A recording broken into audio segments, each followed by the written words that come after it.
Welcome to the Delaware County Commissioners meeting of January 20th, 2026. It's now 9:09. Please stand for the pledge if you wish. I pledge allegiance to the flag of the United States of America and to the republic which stands one nation under God, indivisible, with liberty and justice for all.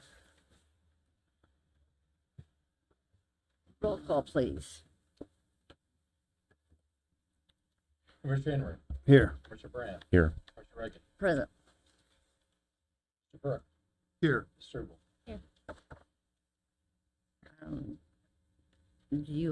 Does anybody have any appointments? I do not.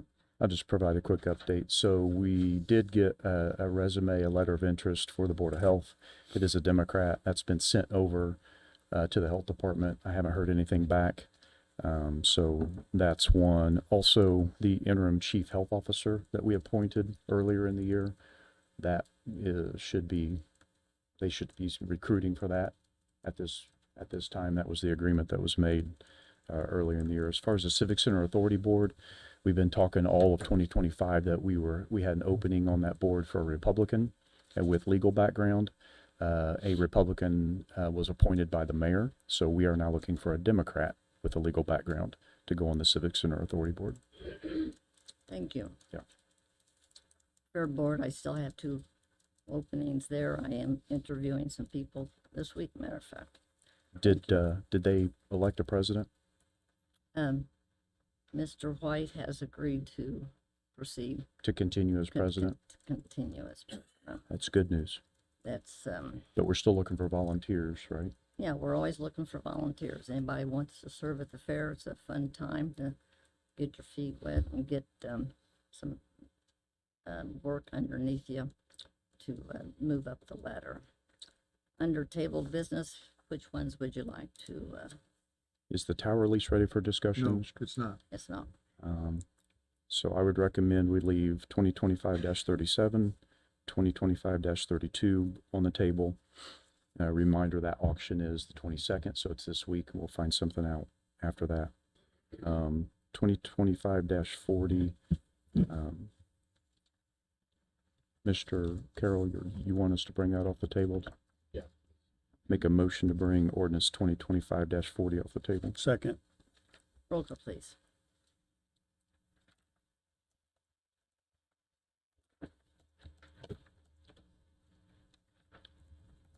Commissioner Brand. Yes. Commissioner Henry. Yes. Commissioner Reagan. Yes.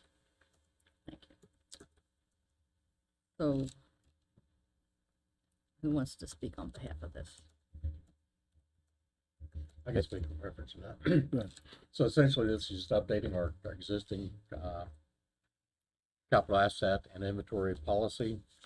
And the update that was added to this was the depreciation schedule of the assets.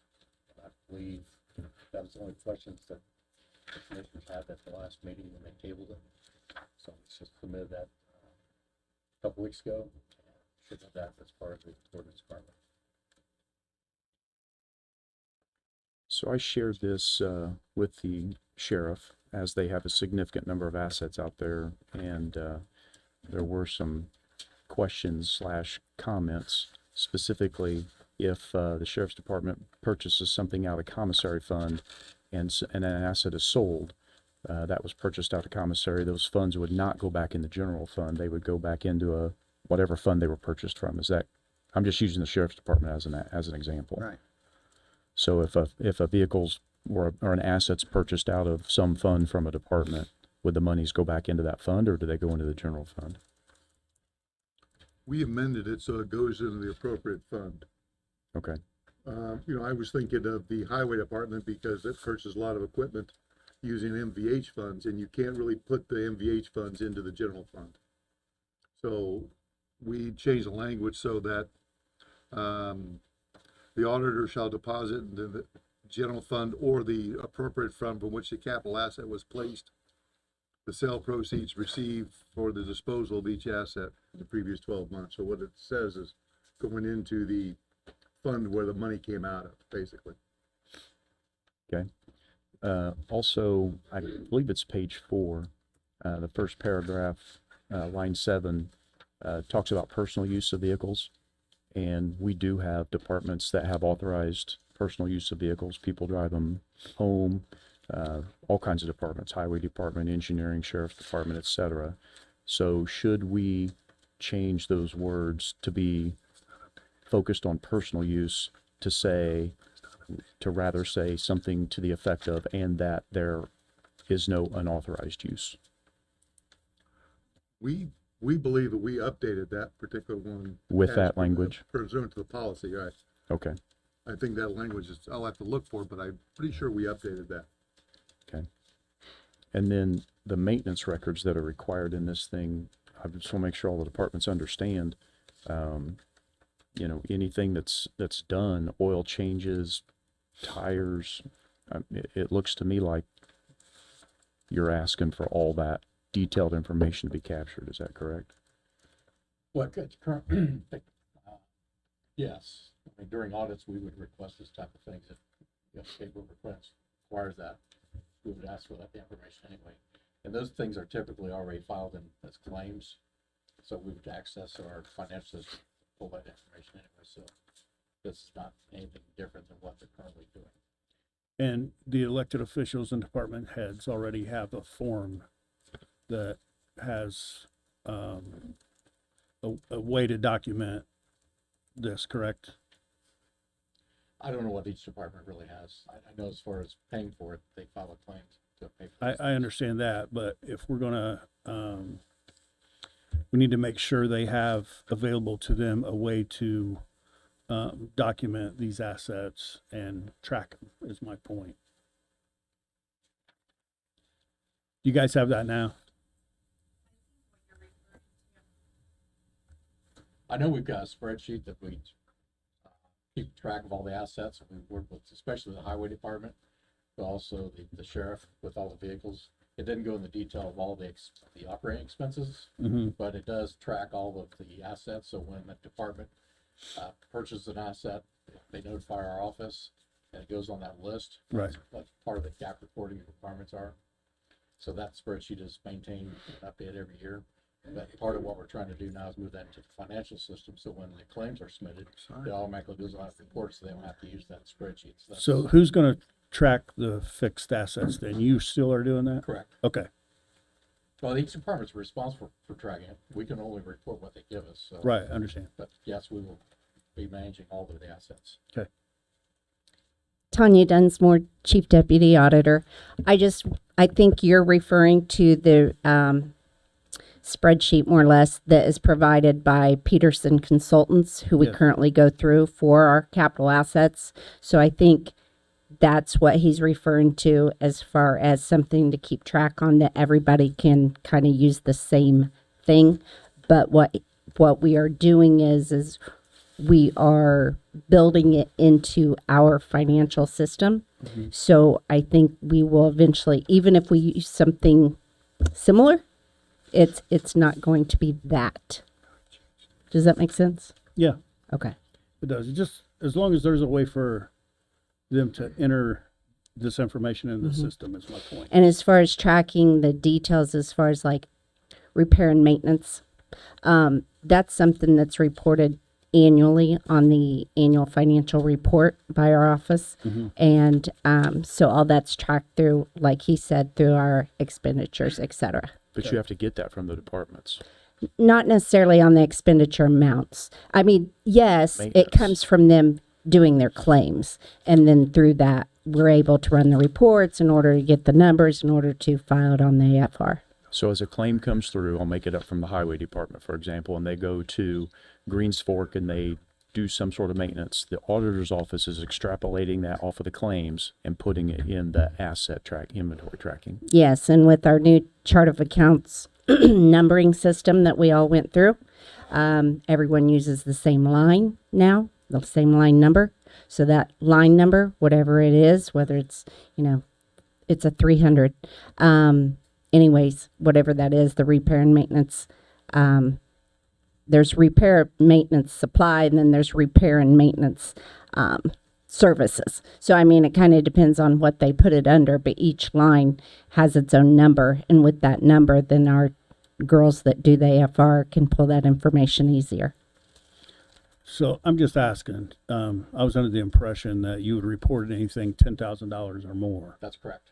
Correct. But now you're saying that if they go out and do an oil change, that's gonna be part of this documentation. No, that's the reason I said that those are filed as a claim. That's operating expense. Right, I understand that. But they're not going as part of the asset. Correct. Good, They are not. good, understand.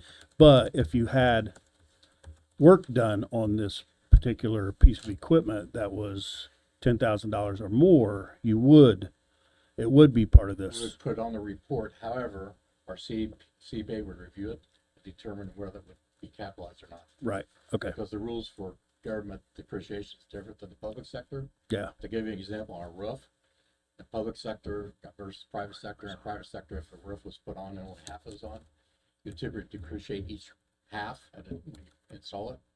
In the public sector, that's not necessarily the case. It may not be capitalized at all. right. I understand. I just want the department heads, elected officials to understand what we're doing here. And we are, we are looking at another system to make it easier to gather this information. We had a webinar, which was over an hour long with the highway department and the sheriff to go over managing capital assets and as a way of collecting this information without, to make them much easier in their offices. So we could gather the information, they would have reports, et cetera. So they could look at operating costs versus capital expenditures. And it's just something we're considering, but it really depends on a lot of things, but mainly their feedback, so. Having said that, Commissioner Henry, anything under $9,999 is to be tracked by the department. Top of page 5. Yeah. Okay. I don't want to, I've had to do this before in a prior life, and it gets complicated. And if it's not tracked accurately, Correct. things get messed up really fast. Yeah. That's where, I mean, I appreciate that, because that's part of the reason we're trying to look at these other software applications to make it seamless and part of their daily work so that they don't have to drop everything and do a report. It's Yeah. just, as they do their daily work, it gathers the data in one centralized location, and then we can generate the report to give to the auditors. Sure. Thank you. Thank you, Tanya. If you have a question. I just want some clarification on that. Tony Skinner, Delaware County Sheriff.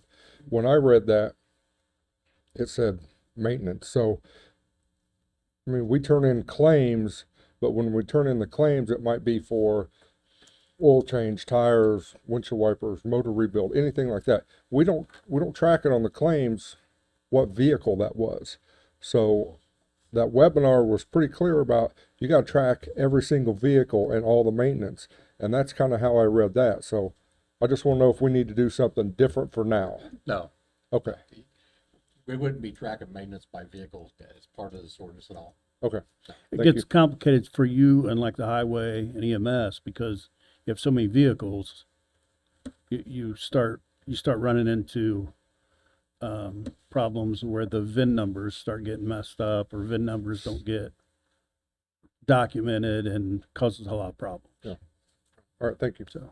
So an example, in the claims that we're going to review later today, I believe the highway department bought an engine from Jasper for $13,000 some odd dollars. That would need to be Yep.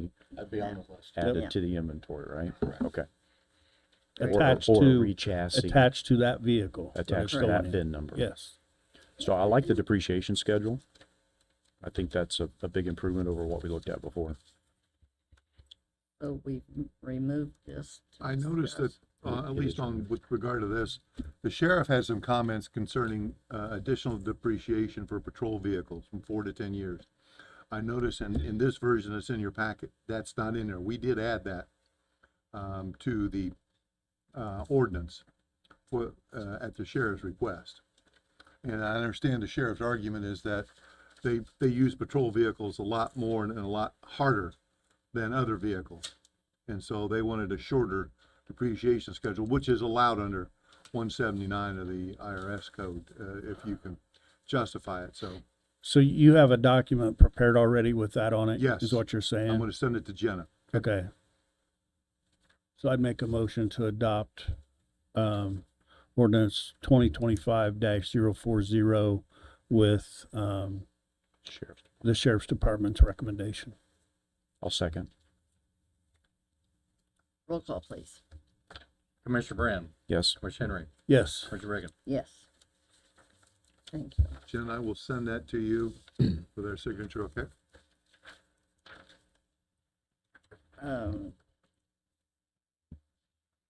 You want to talk about Heartland? No, thank you.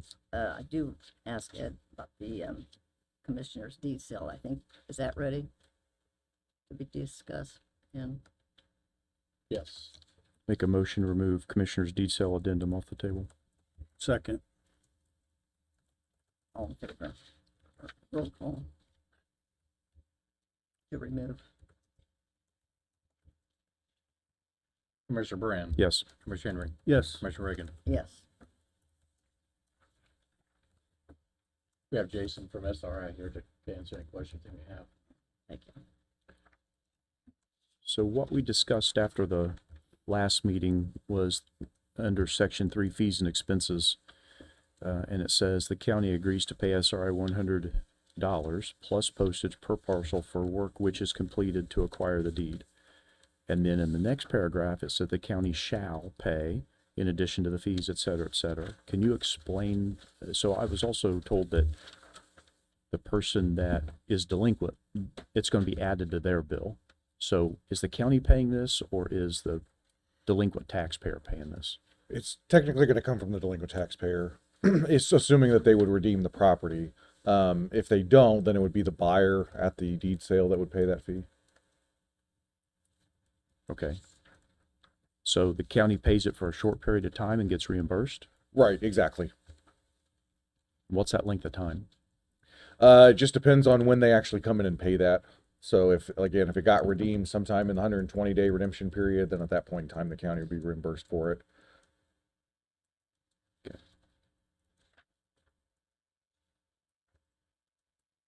And if the property isn't sold at the deed sale, does the county have a responsibility? Then the county's going to have to pay it at that point, yep.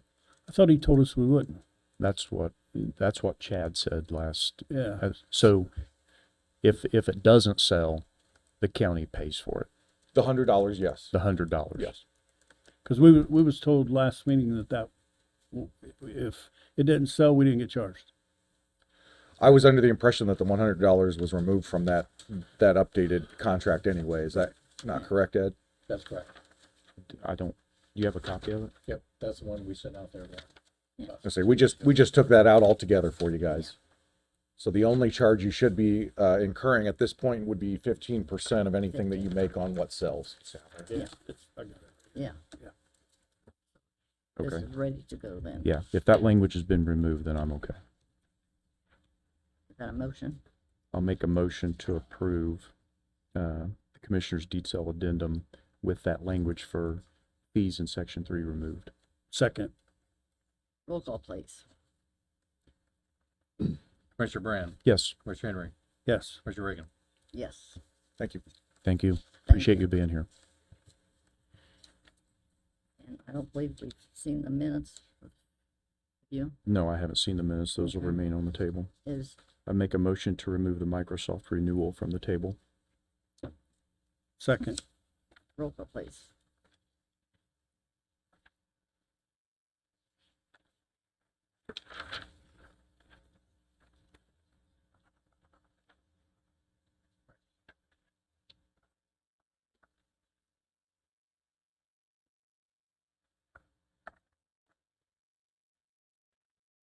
Commissioner Brand, Yes. Commissioner Reagan, Yes. Commissioner Henry. Yes.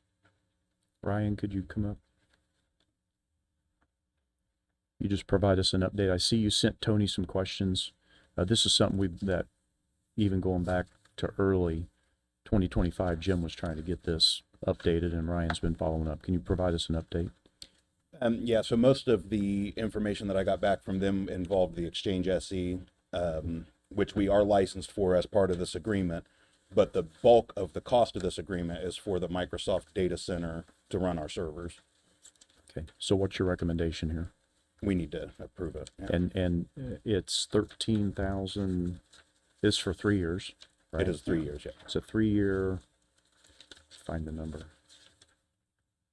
13,000 some odd dollars.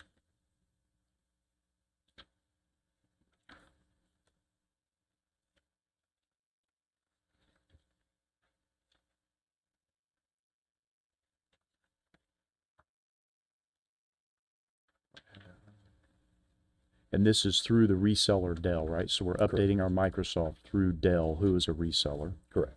right? And this gives us 25, basically 25 seats for subscription.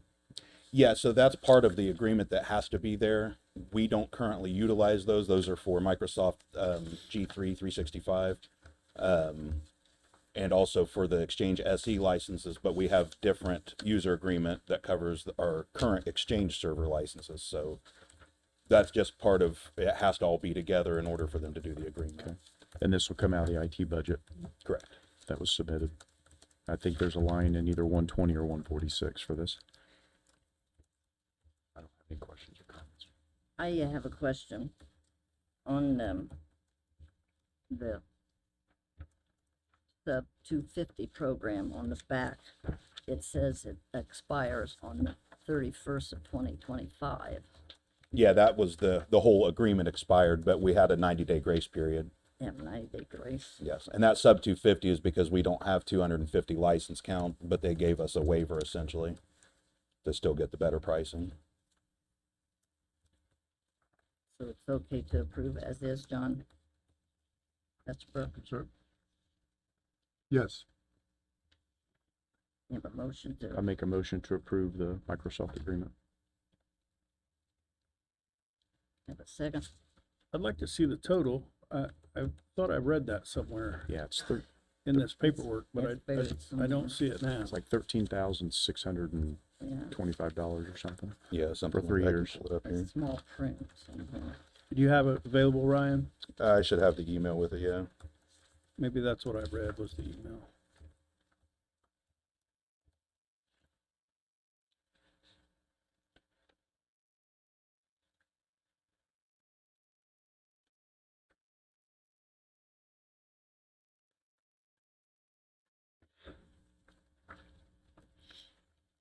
I got it somewhere. I thought I saw it. I read it somewhere. I don't know where. Let me see, it's on, is that page, licensing?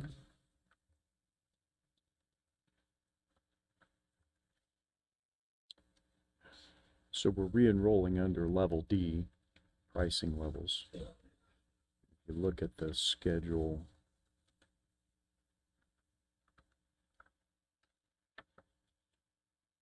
For level D, I recall it being 13,000. You got the price level D.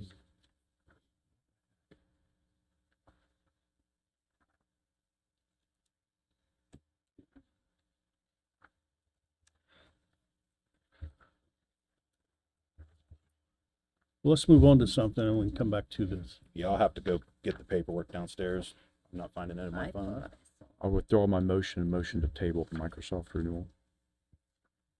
Second, Roll call, Commissioner Brand, Yes. Commissioner Henry, yes. Commissioner Reagan. yes, If you could get that information before the end of the meeting, we can, thank you. okay, thank you. Okay, Ryan, also, right, we'll have to update the contact information in this agreement. Right now, it's still Jim Fluke. Yes, they supposed to have done that as well. I'll make sure that they send us a new one with the correct info. Okay, all right, thanks. okay. Moving to page 2. No, we've seen January 5th minutes, have we? You're gonna do the minutes? Paper. Motion to table the January 5th meeting minutes. Second, Roll call, please. Commissioner Henry, yes. Commissioner Brand, Yes. Commissioner Reagan. Yes, thank you. Okay, now we have some presentations. Is Mr. Walls here? There he is. Thank you. Good morning. Good morning.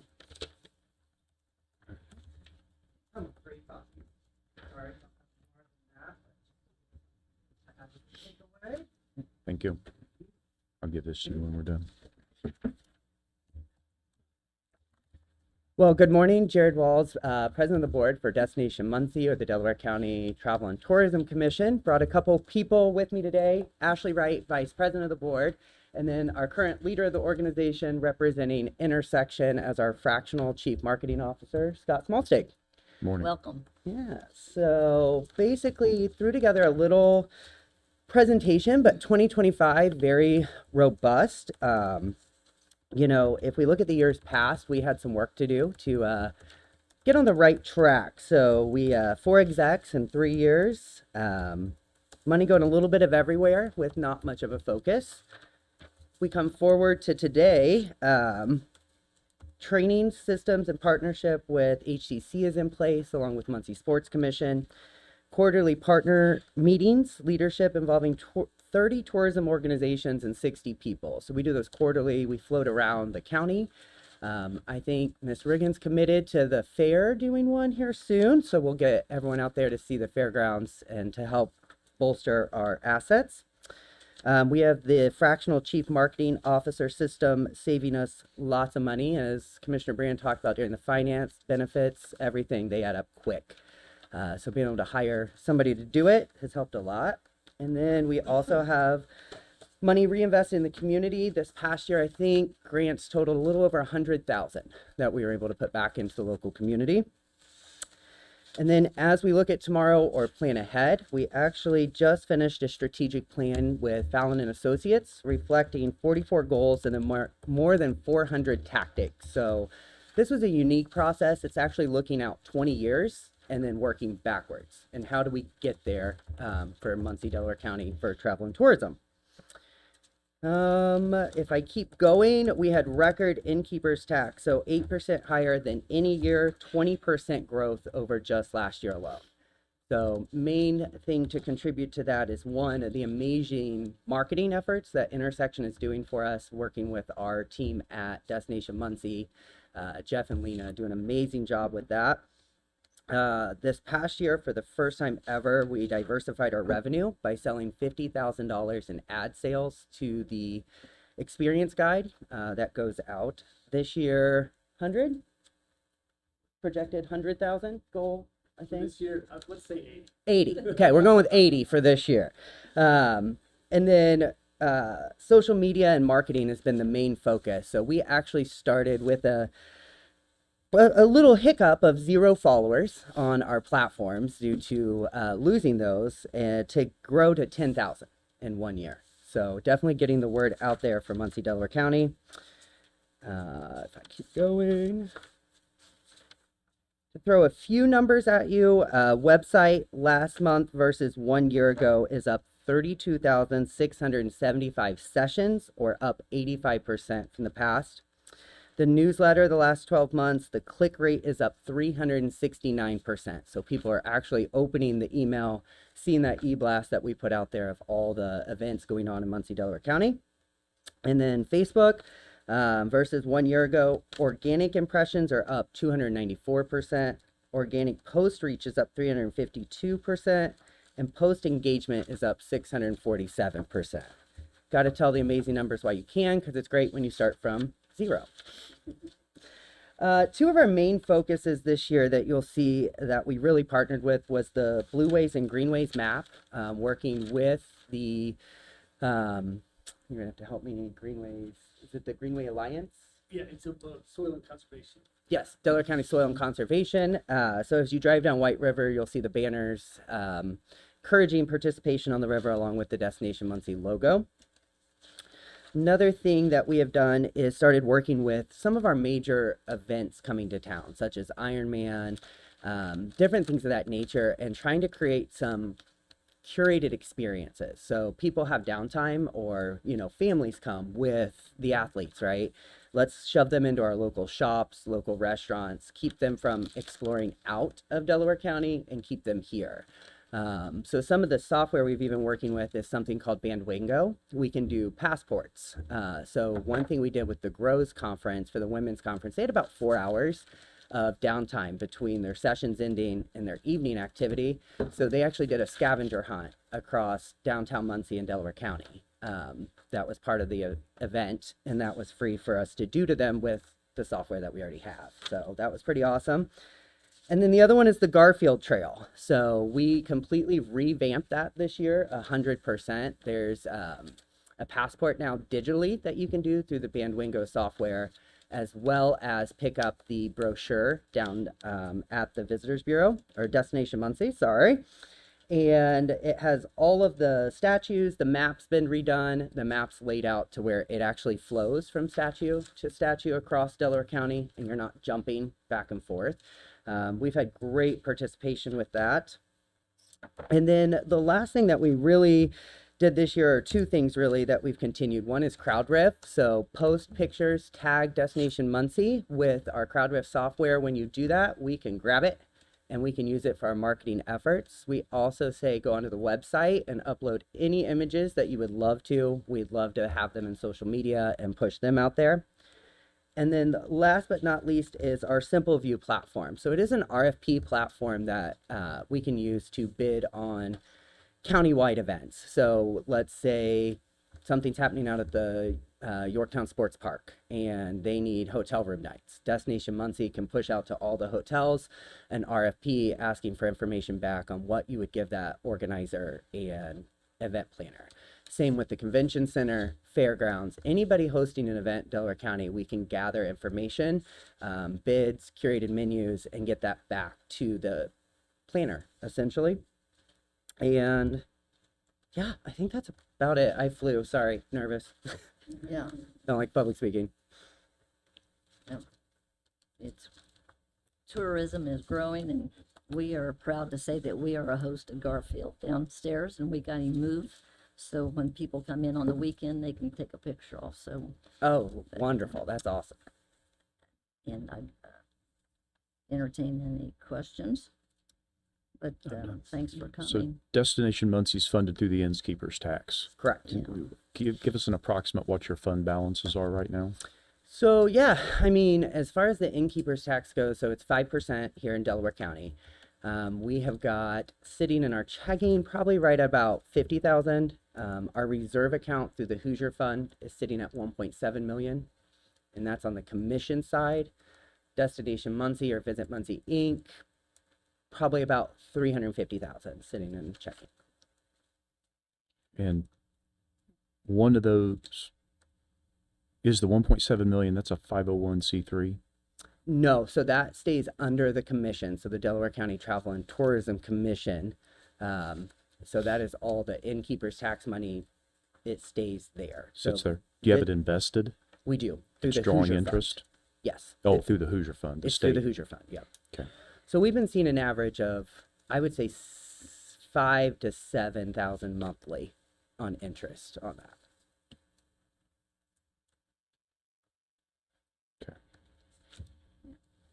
What help do you need from the commissioners? Did you guys do your reappointments? You had 3. We have 3 now. Yeah, And I think their we did attendance is reappoint, very right? good. Yes. Attendance not an issue, but yeah, if we got those 3 reappointed, then we are full again and good to go. Good. Yep. A lot of good news. And Yeah, they should be receiving letters. Perfect. Thank you. Yeah, thank you very for- much. Thank Appreciate you. for it. bringing up good news. Okay. Now we have Mr. Webster here with Yep, USI. USI.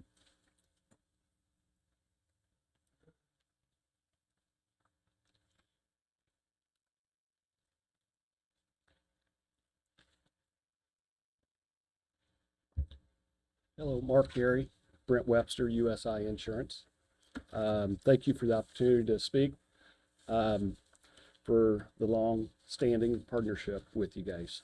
Brent and I appreciate it very much, working here in Delaware County, so we appreciate the partnership. So after the last 6-8 months, we've met with a lot of you folks and a lot of your team. And our goal was to see how we could help drive down the total cost of your liability insurance. And after reviewing the past and current claims, especially the law enforcement claims with Sheriff Skinner, we found the need of having more control of those claims. And it was a group feeling that we felt the insurance carriers possibly was playing a lot of these claims that we thought we should have denied or fought a little bit based on the facts in the file. So how do we, how do we go about that? That is raising our self-insured retention. So that will give us a lot more control. And so how do we recommend the size of the retention? We looked at your last 5 years of data. We looked at your claims. We discussed some of the open claims. And we looked at the stratification moving forward. And we used your data, Delaware County's data. We came up with some analytics, and Brent's going to share kind of what we found with what size of retention we would recommend, and also kind of benchmark you with other municipalities in the state. So with that, I'll turn it over to Brent.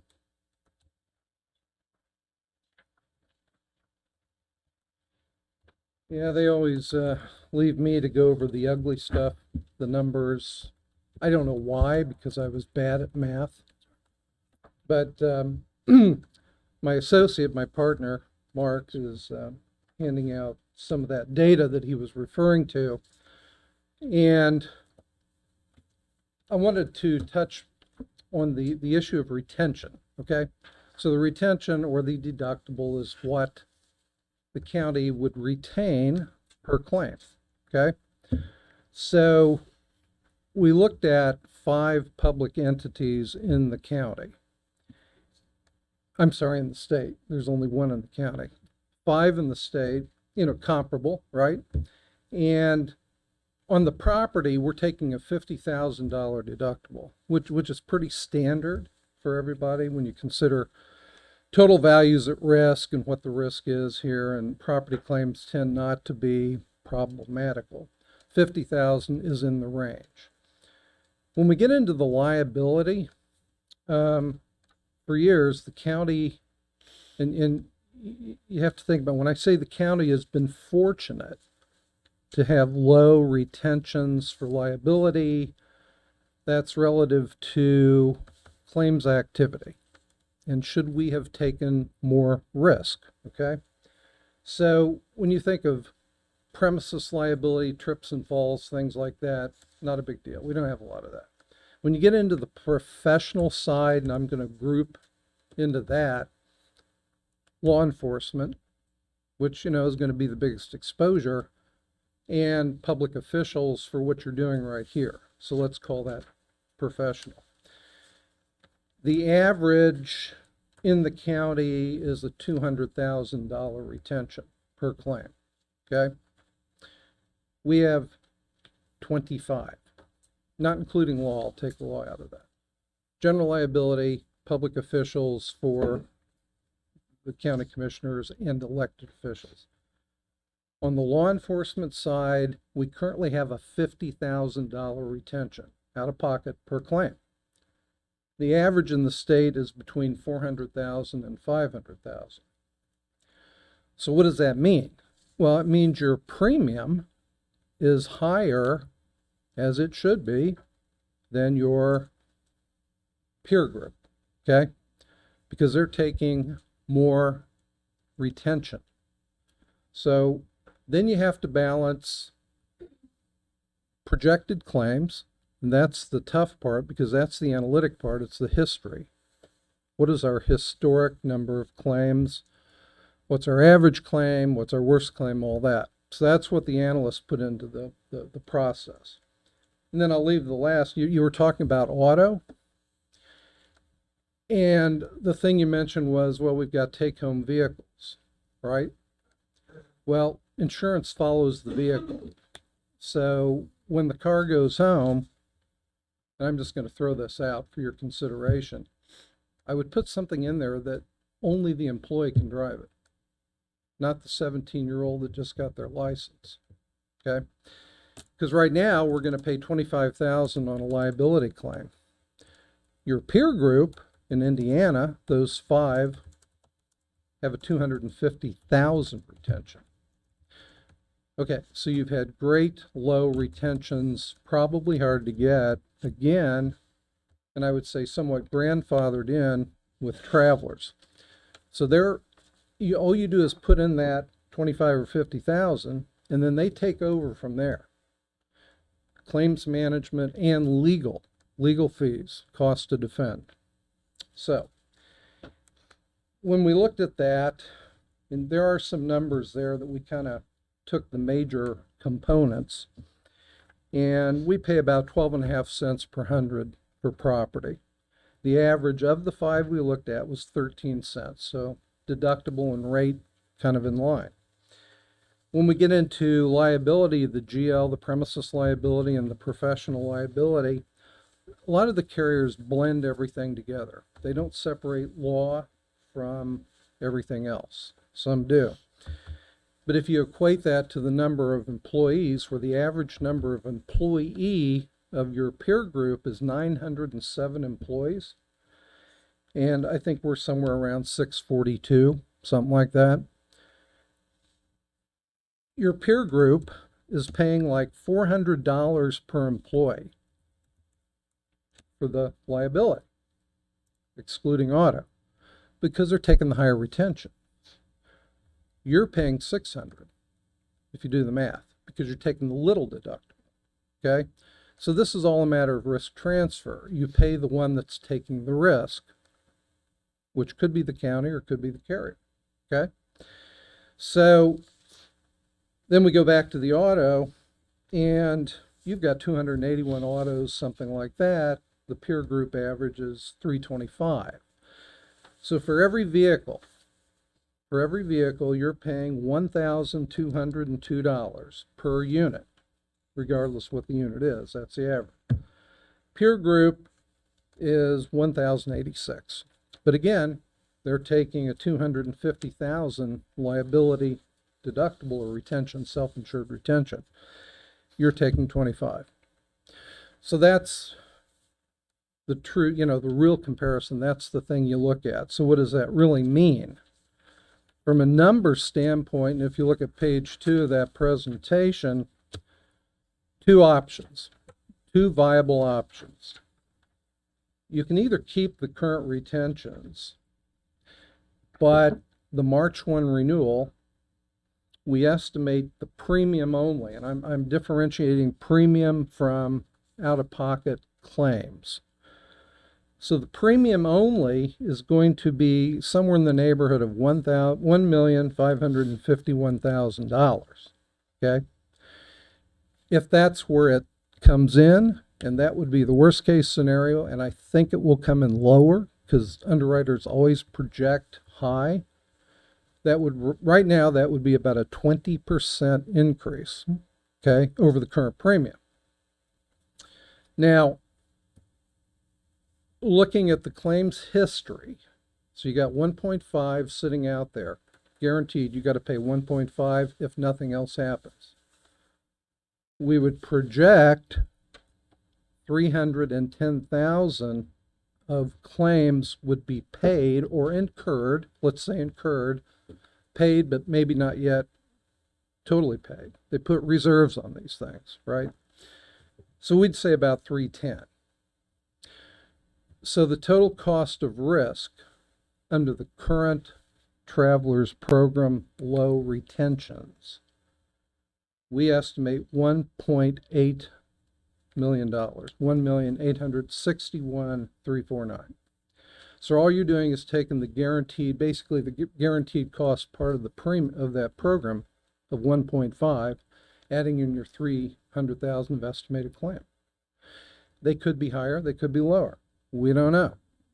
But historically, that's what I would be looking at from a budget standpoint, 1.86. Current program. those low deductibles. So what's the other option that Mark was referring to was move into the peer group average. So we looked at higher retention of 250,000, okay? So what we get is about a $550,000 premium reduction, okay? So we would go from 1.5 to $1 million. So that's great. So we got 500,000, right? We still got to think about what did claims are going to come in, because now we're going to be responsible for not 25 or 50, but 250.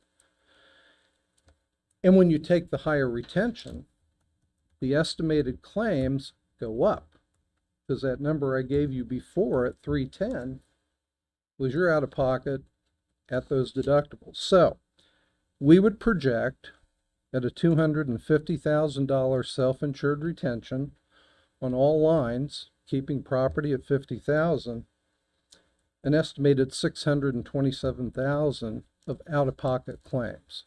So just like we did with the current program, adding 1.5 and 300,000, you take 1 million. That's what you're going to pay. You don't get any money back. 1 million out of pocket, with an estimated 627. So we're looking at a total cost of risk at a higher retention, estimated at 1,628,775. So if we were 100% accurate, right there, that's a $232,000 savings. So what you're seeing is this is all going to be dictated on, or it's going to run on claims. Either program, it's claims. What are we going to pay by ourselves? So what Mark mentioned with the higher retention, and we have built into this, right now, the Travelers Insurance Company, for the premium charged, uses their own claims adjusters to handle the claims, including their own attorneys, okay? When you go to a high retention, you have to now contract with a third-party administrator. So those who deal with large employee benefit plans that are self-insured, you're probably familiar with that. So we've got an independent third party managing our claims. So we built the cost into that, which was estimated at about 20,000 to include them to manage the claims. So they are claims adjusters. They are not attorneys. Okay. So therefore, the question mark on a high self-insured retention is when we need legal representation, who will be providing that? Okay. Whether that could be done with public defenders, prosecutors, give them some more work. What John would recommend or whatever, that's kind of for you guys to think about. But we need to leave that question mark there, that everything we explain lines up, with the exception of where we have to include legal representation. How are we going to do that? So,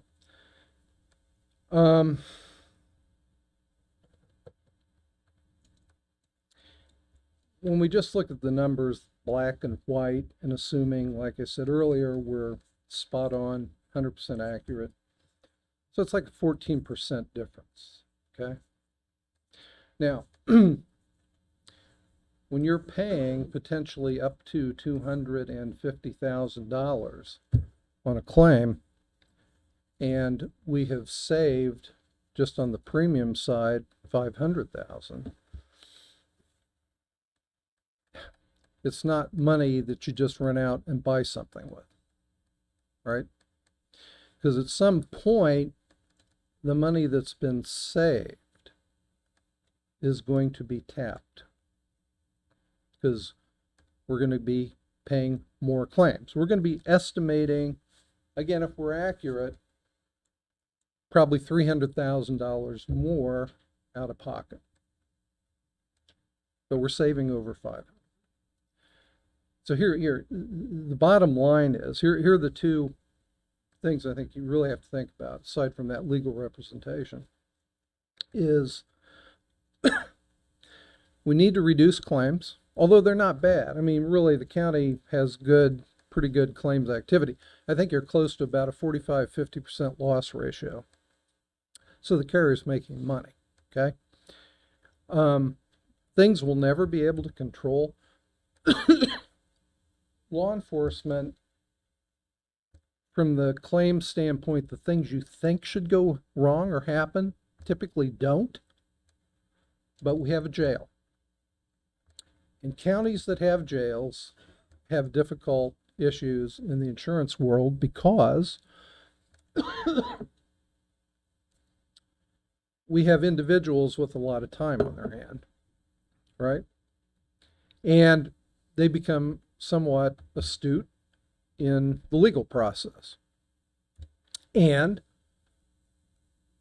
we've seen interesting claims. And we have questions about who may ultimately be responsible in some of those, which we can address privately, but with other vendors. But those aren't going to stop. Let's face it. I mean, they're just not going to stop. But when you turn them into traditional insurance carriers, they're ultra conservative. They tend to put pretty high reserves on claims, and they've got a whole different accounting method. Their statutory accounting versus what a business might be forces them to really show higher reserves because state insurance departments want to make sure that they're adequately funded to pay claims, right?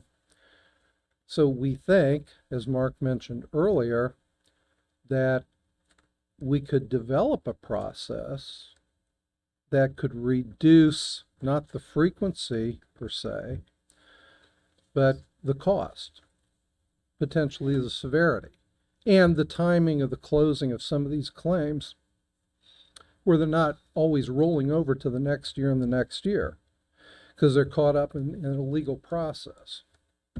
So more control on the side of the county via taking the higher retention. Right now with our 25 and 50, we're pretty much just managing or dealing with what the insurance company wants to do. And I'm not knocking. They've done what they were supposed to do. But when it comes down to it, if there is an appetite and an understanding for taking more risk and a process to mitigate frequency and especially severity and longevity of those claims, then we think the 600,000 projected may be high. I think it's on the high side, okay? Because again, it's based on past results, claims management history and all that. So we're not knocking what was done in the past, but there seems to be a little more interest now in taking more control. This is a way to have control. You take on more risk, more responsibility, but you have more say. So I think it's a pretty good position to consider. My last point is filling in that issue on legal representation. If we get into a really sticky, ugly claim that really can't be managed within the county and the third-party administrators' capabilities. So that was probably more than you wanted to hear. That was a lot. That was a lot. And that's a lot to consider, but it's really just a matter of who do you want, how much of the risk do you want to transfer and how much you want to pay for it? Or do you want to take on more yourself and put some work into it with us? I mean, we're not telling you to do it and you do it alone, but as a partnership, and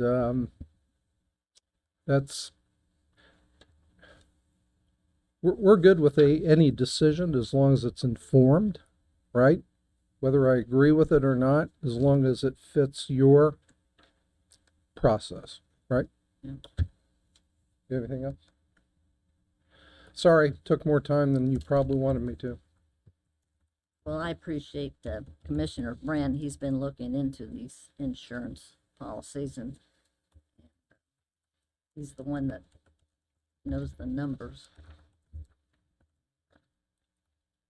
We have until March the 1st to get it done. Yeah, the good news is there's no urgency here. Appreciate the presentation. We have been looking at this probably for about 6 months at this point. What the commissioners need to decide, what's our primary objective? Do we want to maximize our budget predictability and manage our risk that way? Or do we want to reduce our long-term total cost of risk and take on some management of certain claims? So those certain claims would be the pro se claims. I would say estimate, and I don't have the empirical data, but somewhere around 90% of the pro se claims don't go anywhere. They get tossed out. But a significant number of those generate a case that's managed by Travelers, the underwriter. Therefore, we get charged for it. So one of the significant points that Brent made is the option, if we wanted to go with the option would be to self-manage those pro se claims, for example. We could do that a couple of ways. We could do it through Brooks Struble. I believe they may have to add a resource potentially. I haven't had that detailed discussion. Or we could manage it through the prosecutor's office. I have mentioned this to the prosecutor, but I haven't followed up. He didn't run away screaming when I mentioned it. So, that's a positive. That's a positive sign there. I think. I believe just in the past, John and I have had conversations about this, and there are a lot of claims that come up. I feel like we pay for that we shouldn't be paying for. Mm-hmm. I feel like that we probably need to do art classes and maybe Jim out to jail or something to give people things to do, because a lot of things come from there. But I feel like that our attorneys could handle that. I don't disagree. Is they that- would have to talk about their I know caseload and it's- resource yeah, allocation and things like absolutely. that. But Yeah. part of this, We're probably talking a number of incidents over even a 10-year period, probably around 15, falling in that, Yeah. category where they're somewhat nonsensical. They're not going anywhere, but it costs something, right? Yeah, and I feel like we pay for those sometimes, and we shouldn't be paying for them. Yeah, and again, I'll go back to when more of the risk shifts to the carrier, because you're all familiar with guaranteed cost, homeowners auto. I got a little deductible. I have no say, really. But you get into the high retention, then you're back to, we're not going to pay this. We're going to fight this, Yeah. or we're not, because we can get out of it for $1,000, and ultimately that's better. But keep in mind the decision on this, whether it's this year, next year, whatever. It's not a short-term fix, right? That's right. It's a journey to, if we manage it correctly, being better off. I mean, it should pay off, but it won't. I wouldn't say year one, unless we just don't have claims. the self-management portion, right? Yeah, it's more of a long-term commit. It's a commitment. It's not like a jump in, jump out. So either of the options presented today, we would stick with USI as our agent of record, broker, whatever. It would be switching from Travelers to a combination of Chubb and Apex, I believe was Apex. Yeah, thank you. Correct. So what they did is they went back 5 years and looked at actual claims. Their actuaries reviewed those and gave us this summary. Can I make a correction, Commissioner? It's really Obsidian is the paper, the carrier. Okay. Yeah. Obsidian. Obsidian, like the rock, I guess. Yep. Yeah. Gotcha. Thank you. So, you know, the potential premium savings here would be 300,000 over 2025. We paid about 1.3 million in premiums in 2025, and USI made 12.5% commission on that. One of the other things we're talking about doing is switching them from a commission-based to a flat fee-based, which is negotiable, and factored into this analysis is a $90,000 flat fee. Again, that's negotiable. The third-party administrator, as mentioned, would remain with a $20,000 minimum earned level. If you look at the claims, for the summary of claims, the total incurred losses from 2021 to 2025 were $2.5 million. Total premiums paid during that time, $2.7 million. So $200,000 that we paid in premiums that didn't get paid out in claims. So that's one reason to consider going with a higher SIR to manage it ourselves. The paid losses through that time were approximately 1.2 million, and the reserves, which are very high, and this is a price we pay when the underwriters look at it, remain high at about 1.3 million. So we have very high reserves. So the reserve heavy loss profile materially affects the way an underwriter looks at our policy, and they charge us more money because we have all these reserves that are hanging out there as a risk. So when you go, you know, if you go shop this profile to somebody else, they're going to quote you high because we have all these heavy reserves out there. I don't blame them. We need to, I don't blame them either. I like option 2. Yeah, we need to get those reserves down. Yeah, I like option 2 also. However, we have to, I'm not going to make a motion to approve it today. We're not in a hurry. We have until March because we have to clarify who's going to manage those pro se claims. We have to figure that out between now and the time this policy expires. There's a little bit of advantage to doing it today, but maybe we would see some sort of a refund of $20,000 for, you know, the rest of January, which isn't very long, February and March. But, you know, I think we need to decide what our priorities are. Are we willing to take more risk? The good news is we've had a whole lot of claims that weren't very high. So it makes sense to go to option 2. Well, if we have our own counsel that is in control of it, we have more control. I agree. So, Agree 100%. I will just comment on that there is a understanding that we can move on those claims ourselves, but we want to keep the carrier informed, especially on those that we think could potentially breach that retention. But that's an information thing only, just to not prejudice the carrier's right under the policy, because they didn't know what the hell we were doing. So The other thing is we didn't budget for this increase. So the total cost of risk estimated, if we stick with Travelers, they're going to increase their premium from about 1.3 million to 1,551,000, and of course that's projected. Maybe it'll come in lower, but we didn't budget for that.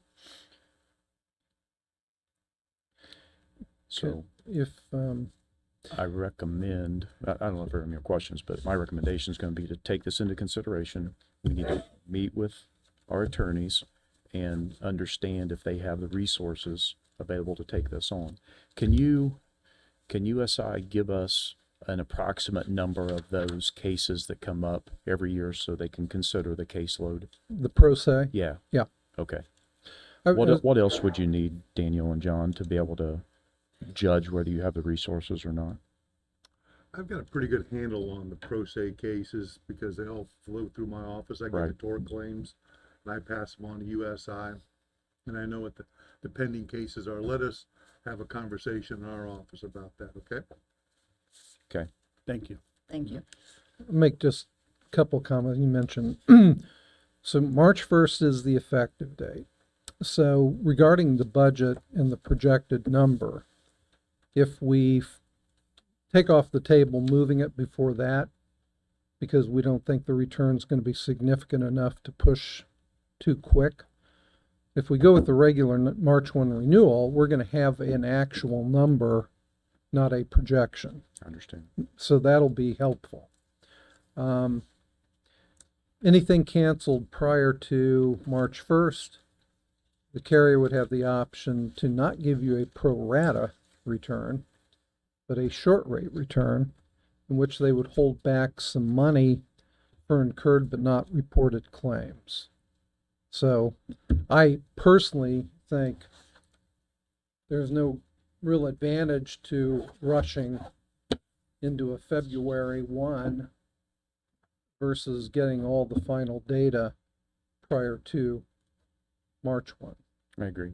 So, So rather than looking at a projected 25% increase over 2025 levels, I'd say conservatively, we should be able to recognize over 2025 levels somewhere around $380,000 savings if we go with option 2 and we can manage our own claims. And I would say and this isn't a 1-year savings. This is going to be a year-over-year savings. And if we get good at this, you might be able to see up to $500,000 a year reduction over 2025 levels going forward. So it's all based on claims all based on claims, 100%. and who's going to pay them. That's it. Thanks very much. Okay. Thank you for your time. Appreciate it. Do we need to, there's no tabling. No. We're just taking it. This will move under This- old business. Correct. Now it's time for Mr. Walters to give us some good international news. Morning, Commissioners. Bill Walters, ECI Regional Planning District. I come before you each year, beginning kind of give you an update, and this is on the international economic development. So I passed you out some paperwork. I'm going to kind of run through the companies we've been working with, and then be happy to answer any questions. First one up on the sheet is Filtrex. You guys know that started out, this is one of our first ones in Delaware. Moved to 400 South. We are currently in conversations with them to increase from 22,000 to 50,000 square feet. We've showed them several properties. They've kind of focused in on one. The owner, Giacomo, will be here in February. I think he's given us 2 dates. We will schedule a tour and get through that building, but hopefully going to upgrade them from the 400 South location to Delville. Trebby North, that increase goes, they're currently at 12 employees. The increase, they're bringing in 2 more lines. That'll take it from 20 to 30 employees. That's, as we know, things are shifting. Those numbers mean something. So the more lines we get in, the more employees, the better off for the county. Next is Trebby North America. This is the robotics. This is one little rough patch up and down. They were in the Innovation Connector for about a year. They closed that office, but they still have staff in the U.S. They still have product contracts in the U.S. We are still in touch with their office, and that still has a chance to proceed forward. Their sales have increased, but not enough for the manufacturing plant. That is a manufacturing. Most of these are single purchase deals due to specific technology with robotics and everything else as far as in cleaning, getting people out of the way of harm of grinding natures of that deal. So it's kind of unique. Each one goes to a certain individual or certain business.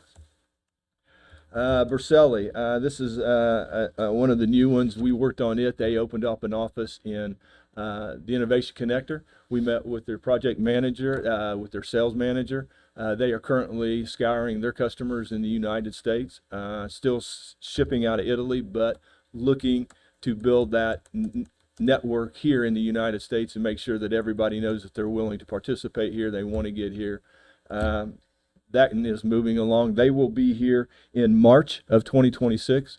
We'll do a couple-day tour with them, go through everything as far as the buildings, showings, schools, CPA, lawyers, the whole 9 yards. Bridgebox, German company. This is one that came from Select USA 2025. Shannon might be able to tell you, I mean, we had a lot of good meetings there, and I'll get into Select USA here in a minute, but this is, even when you're there, no matter how many meetings you have set, the meetings in the morning and the meetings at dinner or right around dinner or sitting around can turn into some really good things, and this is where Bridgebox was.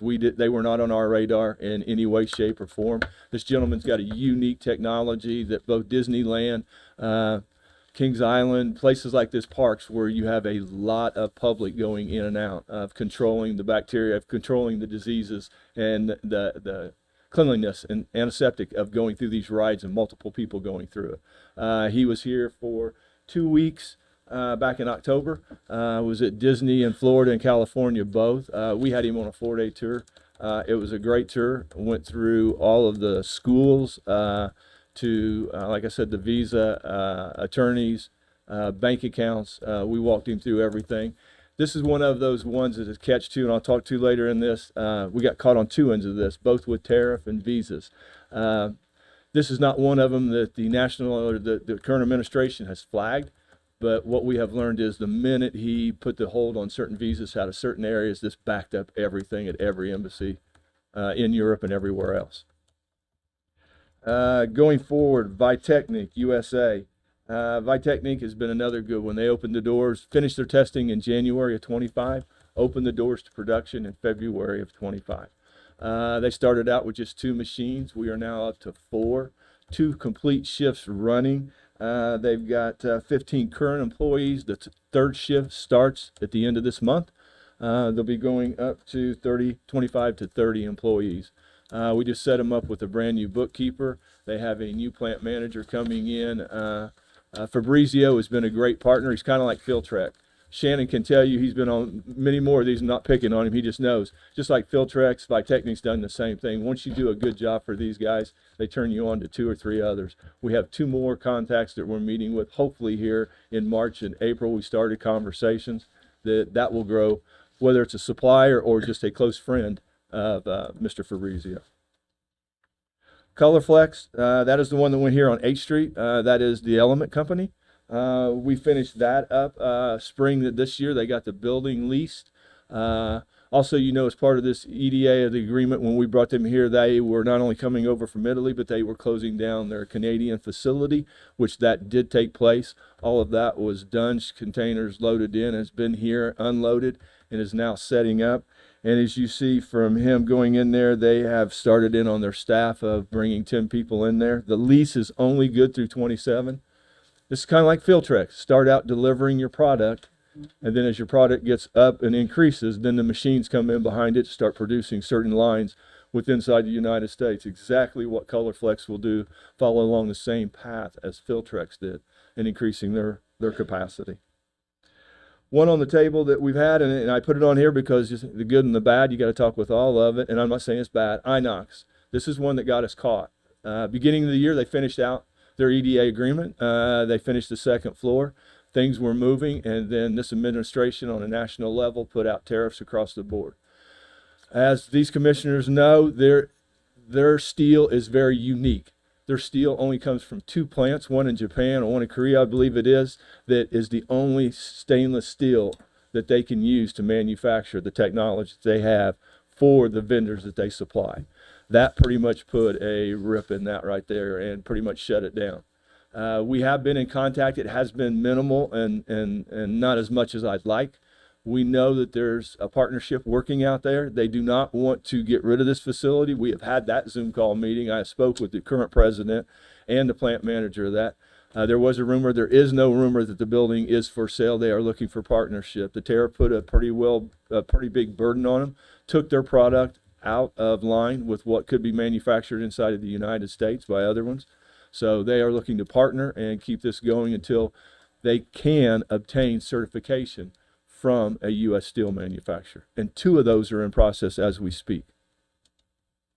Select USA 2025. I think it was a good year. It was we got off a little late. As you know, things changed at the beginning of 2025. New commissioner, new team. We got started a little late on Select USA, but we did get in. We got 23 different meetings set. Out of those 23, we had 13 that did occur, had promising conversations. Out of those 13, once we got home, and you separate out the ones from the hay pile, you got down to 5 good ones. 5 good ones. Salib, the 4-day tour was been here. The other 2 come in March. So we're still working those conversations. The tariffs and the visas, as I put down here on the bottom of challenges, has been one of the biggest ones right now. It's just the uncertainty. And like I said, the visas, these guys coming over to get their work visas have to go through a process to go through the embassy, and they can only get through so fast. And they cannot start operation until they get that first one in their hand. Then we can start the process for the second one, but then we can get up and go, and we've got 6 months to run. So we've got to get that one before we get anything else going. And also, like I said in the other one, on those Select USA, we had a lot of good conversations outside of those 13 meetings. I think Shannon can attest to this. The breakfast meetings in the morning when it doesn't get started, or in between the planetarium when they're having the speeches from the national level, you would have them in the hallway. We found some pretty good people to hook up with. We had some good conversations. Not all of them bear fruit as far as them coming here, but what it did was open doors to other conversations, people that they knew. So I think the Select USA has been a very good thing for the international economic development. With that said, we are already booked for 2026. That is in May this year.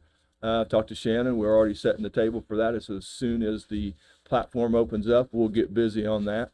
One of the things we've kind of shifted, we're still looking at Italy, we're still in Germany, but this year we're looking at the Berlin Air Show. Reason being, we've chased manufacturing for the last 6 or 7 years.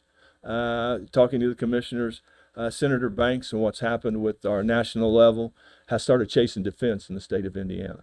This is the largest air defense show in Europe. 600 and some vendors, 3 days. It looks great on paper, and I think I've talked to both of you and with a couple guys. We're looking at vendors that help put on these and take you through this program. There's a lot of things we're figuring out along the way, special meetings, things that we're trying to do different than we have done before, having prearranged meetings. I think Shannon knows, Stephen, you haven't been there, Sherry hasn't been there. I like the municipalities, confiduciaries, where you get 40 or 50 of them all at one time. If I'm going to do a presentation for one, I might as well do it for 40 or 50 and then have those conversations behind and sort them out. These want to go through and sort those out for you, as we kind of found out last week at a price.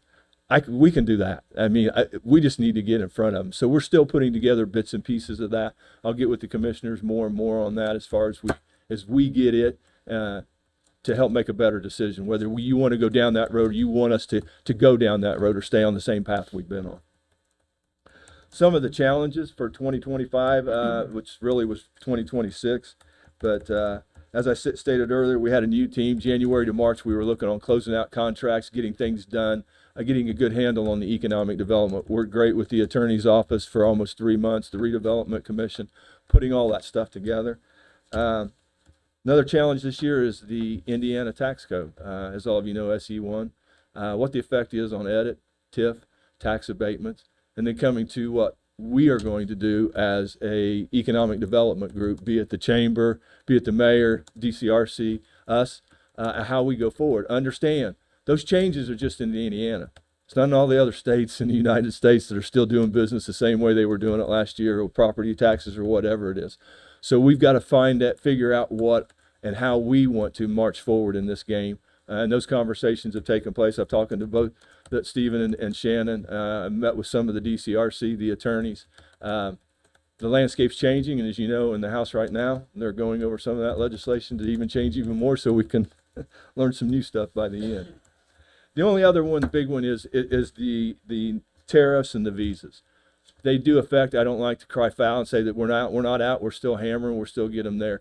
But it's the uncertainty, just like this weekend, if you watched, another 15% got slapped on the Europeans over the Greenland deal. So we go from a 10% to a 25%. What this does is put uncertainty, puts people on hold, hey, stop a minute here. We need to see where we're at, what we're doing, how we're moving forward.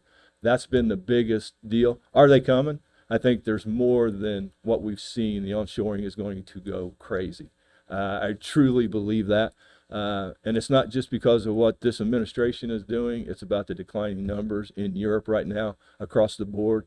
Architects and engineers, where they're going, where the manufacturing and the entrepreneurs are going is the United States. Plain and simple. They're running. I mean, there's shows set up left and right. The only other thing I had to cover, the Alliance. With economic development, the Alliance keeps money that was given to them by commissioners, by DCRC. Currently, we still set at $106,000. We had $126 to start the year 25. We did not spend much. We did not go abroad because of all the uncertainty and things that were out there and what had happened at the national level. So this year we plan, like I said, if the things come together, Berlin looks good. Italy, we've got some visits to make on some of the companies that are here. Oh, one thing too, on those 4-day tours, I do want to give a shout out. Midwest Metals, Muncie Power Products, Mersix, all of these businesses have worked hand in hand with the economic development team, and we couldn't do it without them. I mean, for them to take them through their tours to see, there's a definite difference between United States manufacturing and European manufacturing, a huge difference.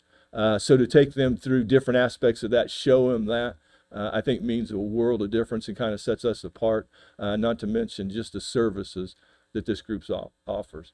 And remember, Ted Baker Innovation Connector is only one of 16 spots throughout the United States that is designated as a soft landing globally for anyone coming in outside of the U.S. to land, which means all the resources, everything they can get is in one place.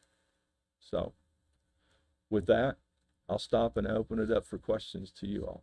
Your enthusiasm shows in your job, and so appreciate all your work. This is And it's my Michelle's. staff. It's Why is- everybody going together. why is We Neil all have the our right lanes. person? It's difficult. ECI plays a lot of roles, plays a lot of hats between grants and other stuff on the other side of the coin. This is a fun one, but you have to have a return on your investment to companies. We have had some as far as we were chasing dollars. We were chasing 20 million, 30 million, $100 million, Campac 400 million. We're not chasing those no more. We're chasing workers that live here inside the county due to what is happening to us. There's going to be a time for changeover.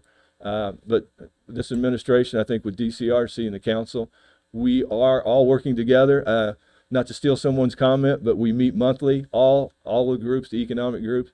You could finally feel the hair went down. I mean, everybody was kind of relaxed. We having more open conversations. The city, the county, DCRC, we're all working together trying to move things in a positive direction. Thanks. Appreciate it. Comments?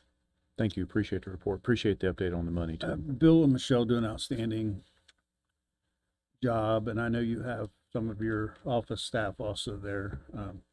They do a lot of work with, especially on the trips. And I'm telling you, if you go somewhere with Bill and Michelle, it's from the minute you wake up until the minute you go to bed, you're talking to people. It doesn't matter if you're at lunch, doesn't matter where you're at, those two are on. So, As you know, the saying, I think you've heard it said in here, we eat what we kill. We know when we're there, we're hunting. yeah. We're not there for pleasurizing. We're not there we're there to find the people that have a serious interest in the United States, and we want them to have a serious interest in Delaware County and the state of Indiana. They do a great job. Thanks, Appreciate it. Bill. Thank you. Thank you Appreciate for the update. Thank you. Okay, now we have the Purdue Extensions here to update us, and she's got some handouts. We always like handouts. Thank you. Good morning. So first off, we just want to introduce our office, as we've had some change in positions and change in staffing. And so first, we just want to thank you all so much for your support as Extension has been navigating some new budgets and new structures. And as a pilot structure, we know that there's lots of questions on what's going on in our office, what's going on with Purdue Extension. And so we hope to provide these very regular updates to you all so that you kind of know what's happening both at a local level and at a state level as well. So we do have a lot of new faces in our office and some returning familiar faces. So as far as support staff, Cassandra Woods joined our support staff in August. She's doing a great job learning all things Purdue Extension and 4-H and learning how to navigate what that's going to look like as we go into fair season. Justin was our Ag and Natural Resource Educator. He is now covering our southern counties. And Emily will be the familiar face covering natural resources for us here in Delaware County. Vicki Gasaway, who's not with us today, is our new 4-H educator, county-based. We're excited to have her on board. She's served, both sides of the desk is what I like to say, both as a 4-H parent, but now kind of behind the scenes and seeing what 4-H is going to look like. I have served Delaware County as the Health and Human Sciences educator for 3 years. I'm a Delaware County resident. My kids are Muncie Community School kids. But as I kind of transition into that county director role, I'm also learning, all the different things that we need to do from this standpoint as well. So with that, just to kind of give you some updates, Emily passed out a 2025 program year review sheet for you. This is just the Health and Human Sciences programming. So this is not our Ag and Natural Resources. This is not 4-H programming. I'm sure they'll give you their numbers as they come out, being the fact that they've not spent a year in Delaware County yet, they may not have those. So this is just for health education and what has happened in our community. So we had 116 direct learning sessions provided to Delaware County residents and their families. So my primary role is adults, but as a former classroom teacher, I love getting the opportunity to be in our schools.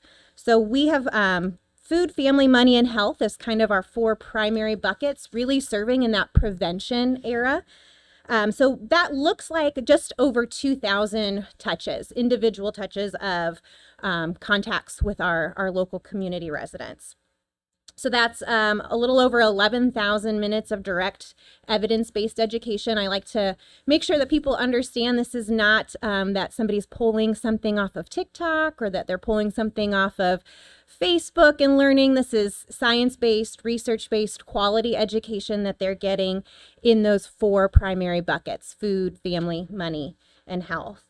We know that those are our primary buckets right now that people are facing questions in, whether it's they don't have enough resources for food, they don't know what to do, how to stretch those resources financially. And so we know that these are important topics as we move forward. When we go back and survey the people, those 2,000 people who have taken those courses with us, we have 806 that say they've learned something new. 700 of them say they're going to share this information with others. We know that when they learn something new and then they reteach that, how important that is in retaining what they've learned. 267 report new behavior changes. I know that that can seem low, but we know that behavior change is what improves health outcomes. And so if they say, okay, I'm going to start eating better, I'm going to start exercising, I'm going to start managing my diabetes, I'm going to go to the doctor and have a blood pressure scan more often, we know that that improves those prevention efforts in moving our health outcomes to be better. We've had 19 different certificates earned. Most of these are ServSafe certificates, so this allows our restaurants to continue to operate with a manager on site, learning those best food practices. This is not possible with just myself. I am one educator, one person serving Delaware County, so we really rely heavily on our partnerships. I like to break down those silos. So we have 385 organizations that we partner with regularly across the county, whether that's the health department or Meridian or IU Ball. We have phenomenal partnerships that allow us to do this. We're stronger when we work together and we combine our resources. There's some direct quotes there on the sheet that you can see from participation and from those different surveys. And I think it highlights people are eager to learn. People want to improve their health status. If you look at Delaware County health statuses, we're not great in a lot of those areas. And so you can kind of see that, people are learning safe sleep. We have really poor maternal outcomes. So people are learning about safe sleep and how to do that across the lifespan. So it's not just our new parents, it's our grandparents, it's our caregivers. It's a lot of different folks. They're lowering A1Cs, which are directly related to diabetes, especially type 2 diabetes, improving blood pressure. There's countless stories that we could tell you about the work that we're doing. We recently were at the Family Resource Center doing a freezer meal, and we had someone say, "This is all great. I love all of this, but I don't have a can opener." And so we provided them a can opener, because what is education without giving them the resources to do so? So this is just something that we're really passionate about. We feel really strongly about the work that we're doing across our community, and we hope to continue that. I'm going to give Emily just a few minutes to introduce herself to you all, as well as our Ag and Natural Resources educator. Thank you, Amanda. Good morning. So as Amanda mentioned, I'm Emily Kring. I am not new to Extension, but I live here in Delaware County. My husband, daughter, and I, we're Delaware County residents, and I'm a veteran. And so my role in Purdue Extension has changed as of January 1st with the changes in Extension to be more fiscally responsible there, changing some things. So I'm sure you've heard from our area director, Molly Hunt, on those changes. But yes, you'll be seeing my face more. My two offices that I'll be covering are Delaware and Blackford counties. And so I'll be splitting my time between those two offices. And I cover 6 counties now. So previously I was in Jay County. So now my role is within the 6 counties: Delaware, Jay, Randolph, Blackford, Henry, and Wayne. So I'll be around here more just naturally because of my office, but my specialty is in natural resources. And so that's how I'll be providing research-based education to address those local needs. Part of my role actually with a veteran background is the Extension Veteran Farmers Coordinator. So I work with Agribility, and they fund part of my time to support veterans throughout the state of Indiana and support them with extension resources. So thank you all for allowing us to come and introduce ourselves, and we'll be seeing you around. Thank you. Thank you for your service too. Oh, thanks for your support. Welcome to Delaware County. Thanks. Yeah. Do you have any questions for us at this time? Very explained very well, and I appreciate you stopping by and keeping us informed. And the deadline for 4-H is still Is soon. That's a good question. I think it's mid-January. I think that's a soft, to my understanding, is a soft deadline. yeah. And I believe the animals is too late for the animals. I to be believe you are signed up. correct. Yes, But if they want to bake a cake or make a dress, it's not too late. Any of those projects that would go into the memorial building are still open. We encourage our kiddos, our after-school kiddos, if you've got maybe a group that you oversee, like Girl Scouts or something like that, we would love to have those conversations on partnership and how to have those projects in the building. And I do know Mrs. Casaway is working very hard, but she does need leadership. So anytime someone has some extra time to be a leader, they need to call. Yes. Sign up, because we can't we have it without our leaders. Cannot have 4-H without adult volunteers to be there for our kiddos. So Thank you very much. thank you. Yep. Thank you. I would like to take a 5-minute recess. Okay. I'll make a motion. We take 5-minute recess. Second. Roll call, please. Commissioner Henry, Yes. Commissioner Brand, Yes. Commissioner Reagan. Yes. Thank you.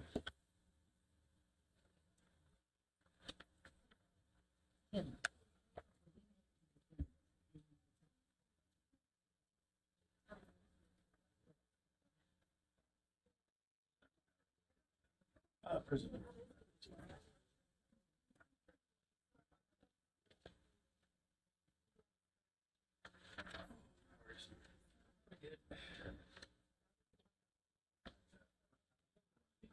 Oh, yeah. Oh, my goodness.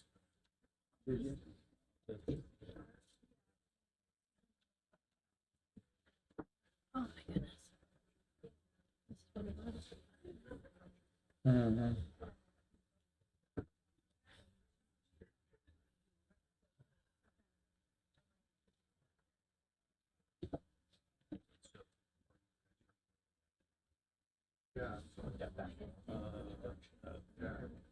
Yes.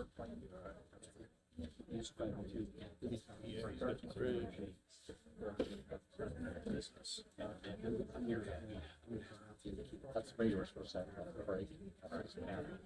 Because what I've learned is to abolish one of those, get rid of it, you have to fill out a bunch of stuff with the IRS. I guess it's a, not to mention families too. But I think I said, told you, yep. We should put that as one of. Should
Yeah, but Kathy, He's ready.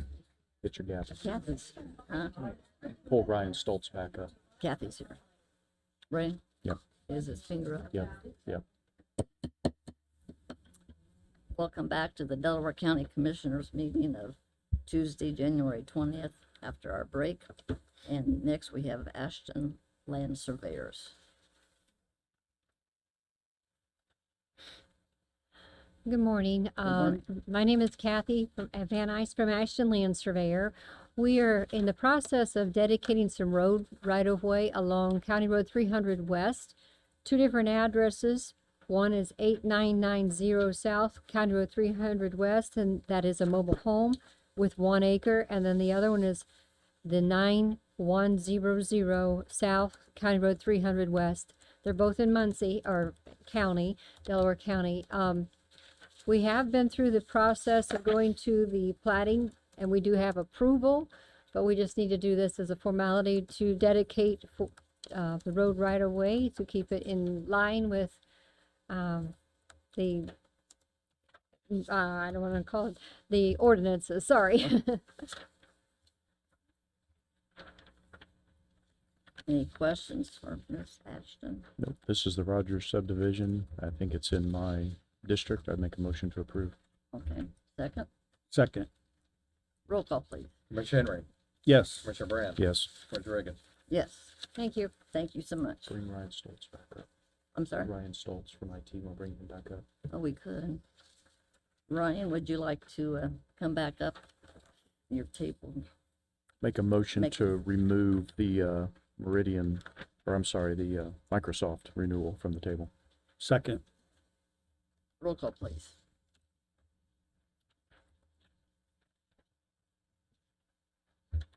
Commissioner Brand, Yes. Commissioner Henry, Yes. Commissioner Reagan. Yes, thank you. How do you have totals, Ryan? Yeah, that's $13,740.25.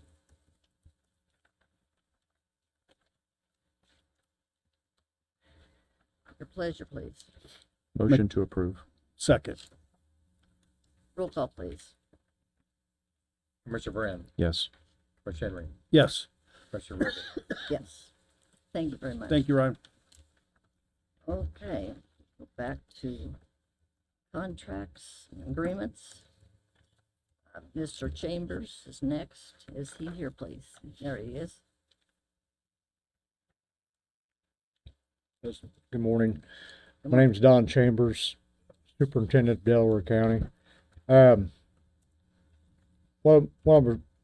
think you all have your proposal in front of you. It's about a service agreement that's who services all our generators at this time. W.W. Williams. The only building I don't see that's on here that needs to be on here is that new little building until someone actually takes the mental health building, until someone actually takes possession of it. And then after they do it, then they should be able to ones to do it, so. But Yes. my recommendation is just to stay with who we have, but I need to ask them if it's okay with you guys to see what they're going to charge us to test out that generator, because it's supposed to be tested out by a facility at least once a year by a registered facility. And we check it every month after that. I personally think you ought to just have them do it. Just go When ahead they and have come them do in, the I other mean, one. it's not gonna be that much extra added to the contract. Yeah. But I would make a motion to approve this agreement and then add on the rehabilitation center. And just have them go ahead and do it. A second. Roll call, please. Commissioner Brand, Yes. Commissioner Henry, Yes. Commissioner Reagan. Yes. Yeah. All right, thank you. Thank you. Thank you. Okay, the warranty deed. Ms. Strugel. This is for the redevelopment commission, and it is a part of the Cowan sidewalk project. This is one of the acquisitions that needed to take place in order to keep working on that project. We've done a couple of these so far, and I went ahead and just had this put on the agenda so that you guys could give your approval and get signatures all in one place today. Pleasure, please. This is for $6,500. $6,500. And then Yes. Danielle, the redevelopment commission needs to also approve this I think expenditure. technically the redevelopment commission has already approved the project and this work to be done, and we've agreed on the amount of the $6,500. It's Gotcha. just that the actual title will be held by the commissioner, so you guys are on the deed. Gotcha. Motion to approve. Second. Roll call, please. Commissioner Henry, Yes. Commissioner Brand, Yes. Commissioner Reagan. Yes.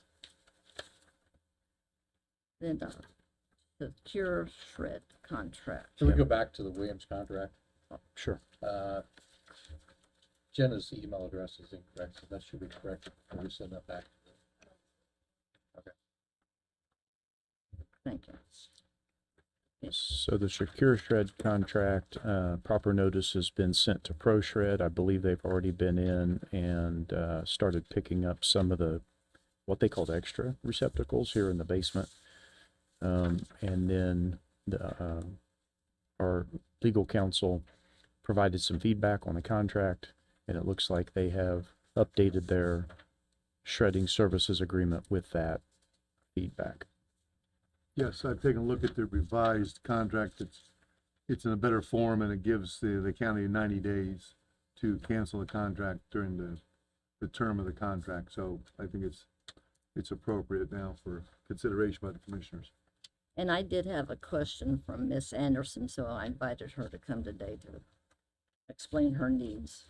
Good morning, Emily Anderson, Court Administrator. When they dropped off the receptacles, they're not the size we need. Their receptacles are smaller, and our large tote, it probably needs 3 to 4 of their receptacles. The other thing is that we're not allowed to have a key, and we have to have a key to be able to get in there because there's people that bring down file folders full that we'd have to feed by hand, and they said we weren't allowed to have a key. So I just want to know if we can get this taken care of before contract is signed. And then sheriff's office called me with another issue. I'll let them explain. But pretty much it's the size doesn't match up. So I don't know if that's the same cost for you all. And they're not providing keys to any of the departments. And I'll let the sheriff talk about his. I don't understand your receptacle. So you have a toter? We have a big toter, like the green toters that we had locked. It's not locked. It is locked. It is locked. We have a copy of a key, so if we need to dump a big file in, we just open it, dump it in. And these are smaller. You mean like- instead of putting them through the slot individually? Right. It makes it faster for you to dump. Right. And we fill up that tote pretty much every month. So we would need something equitable to what we already have. And then the key situation, Megan told me, they told her the same thing, that we can't have a key, which I think it's our stuff. So why can't we have a key They to it? said, I thought they said in here in the meeting that they would hand out keys. I have They did keys. say they would I do have that. keys, so if you need keys, I can give you a key. Well, They gave me we would keys all need with- keys Okay, just to tell me our how many you need. receptacles. But then the major issue for me is the size. And so I don't know if that's right on the contract, what they're charging you, because I needed added. How many more do you think you'd need added? Well, for my, just for my office, I haven't talked to anybody. This all came up towards the end of last week. I need at least 1 or 2 more. So each court, No, that's for court admin. I mean. That covers the entire so court. Also, each court might need more. No, because they all bring it to us. Oh, okay. Now the clerk, they used to have 2 big toters. I don't know what they were given. I haven't had a chance to, I haven't organized anything. I'm just coming on behalf of the courts. Thank you. So the sizes aren't specified on here. They just have a number of consoles. Yeah. I would guess they're probably maybe half the size. Are they emptying weekly though? I have no idea. We've not been given a schedule. We've not been told anything about, now it's Pro Shred, our previous contract was once a month. So I don't, if that's the case, they're going to come at once a week, we'll be fine. Right. But I don't have any of that information. Okay. Thank you. Thank you. Yep.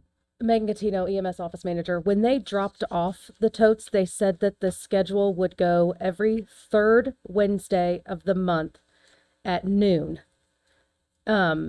Between the hours of 8 and noon. They said they would be to our office around noon. And that someone would be required to be there because they put one in my office.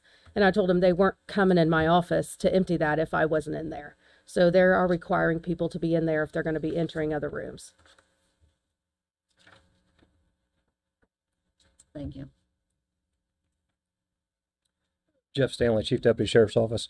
I guess the same concern is the totes that we have now are plenty big enough and we can dump like entire banker boxes in at one time because with our schedule of how the retention schedule, sometimes we may dump multiple bankers boxes. Also, the location right now, the ones that we have are secured inside detectives. So obviously somebody's going to need to be escorted in there to dump them or what have you. And I cannot guarantee that I'm going to have somebody at noon every Wednesday or Thursday or whatever it is. So if we have something going on, I can't guarantee that somebody's going to be there. How does ProShred do it today? We actually, the toters that we have, they're on wheels. So we can actually wheel those out to wherever they need to be, which is outside the secure area. Gotcha. All right. Make a motion to table this until we review these concerns with the shredding company. Second. Roll call, please. Commissioner Brand, Yes. Commissioner Henry, Yes.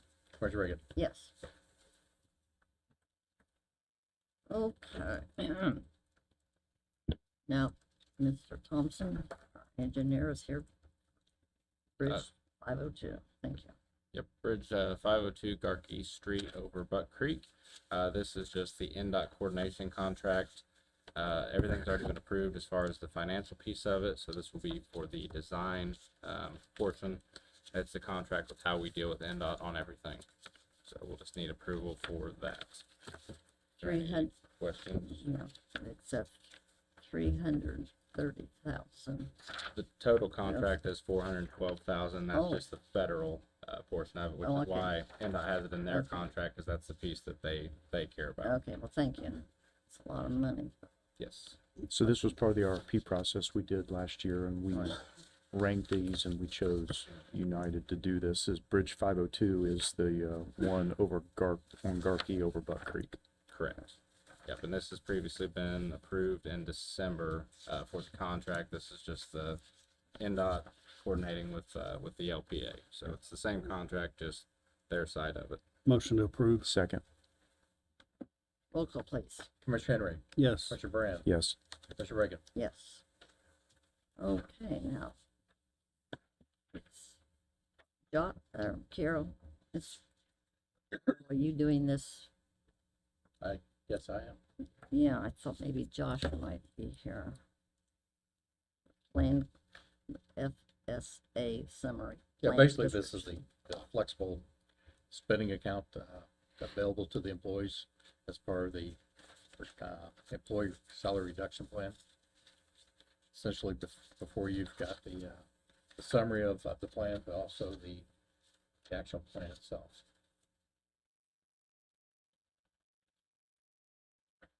That's something they will do themselves, and it's 20 pages long. Yeah, in a nutshell, what this allows the employees to do is when they sign for insurance is to, it's similar to an HSA. So it's pre-tax. So whatever the employee would withhold from their payroll, they could use for spending, whether it's daycare or whatever the case may be, and they're not paying taxes on that particular income. This is, so the county's always had an HSA and an FSA. This is an additional flex spending account specifically related to dependent care. So it could be elder care, care for your child. And again, it's a triple tax benefit to the employee because it lowers your taxable income. And then all of your taxes are lowered because you're enrolled in this plan. This is a formality. Motion to approve. Second. Roll call, please. Commissioner Brand, Yes. Commissioner Henry, Yes. Commissioner Reagan. Yes. Then the SA salary reduction plan. Same likewise, Yep. Motion to approve. 26 pages. Second. Roll call, please. Commissioner Henry, Yes. Commissioner Brand, Yes. Commissioner Reagan. Yes. Now we have the Pitney Bowes purchase agreement. Ms. Dunmore. Good morning. Good morning. Tanya Dunsmore, Chief Deputy Auditor. I'm just here with a Pitney Bowes update for our mail machine. We've made progress and from the last time we were here. We are we have collected, most of the departments have put in their 25%. We have loaded that onto the Pitney Bowes account. That should be updated on the mail machine, I would say no later than Wednesday of this week from the date that it was paid through EFT. There are a few departments, a handful of departments really, I guess, that still use stamps. Commissioner Brand had asked me to email and just get a rough idea of how much people were paying for their stamps. So we have very minimal use in stamps, it looks like. I can go over the details later. I can just kind of tell you now. I mean, we're talking like $100 or less annually within the 5 departments that did email back on that. Some as low as like $20 annually. So very minimal. So you guys will have to decide what you want to do with those departments as far as stamps versus mail machine. First class stamps are not going up in 2026. I did research that. The Postal Regulatory Commission has approved to increase for Priority Mail Express, USPS Ground Advantage, and Parcel Select. We will be able to do packaged mail on the mail machine. So that is something that departments need to, I think, start utilizing more than they are currently doing so. And as far as the software that we need, I do not think that you guys have given the approval for the $10 extra per month. You have that? Okay.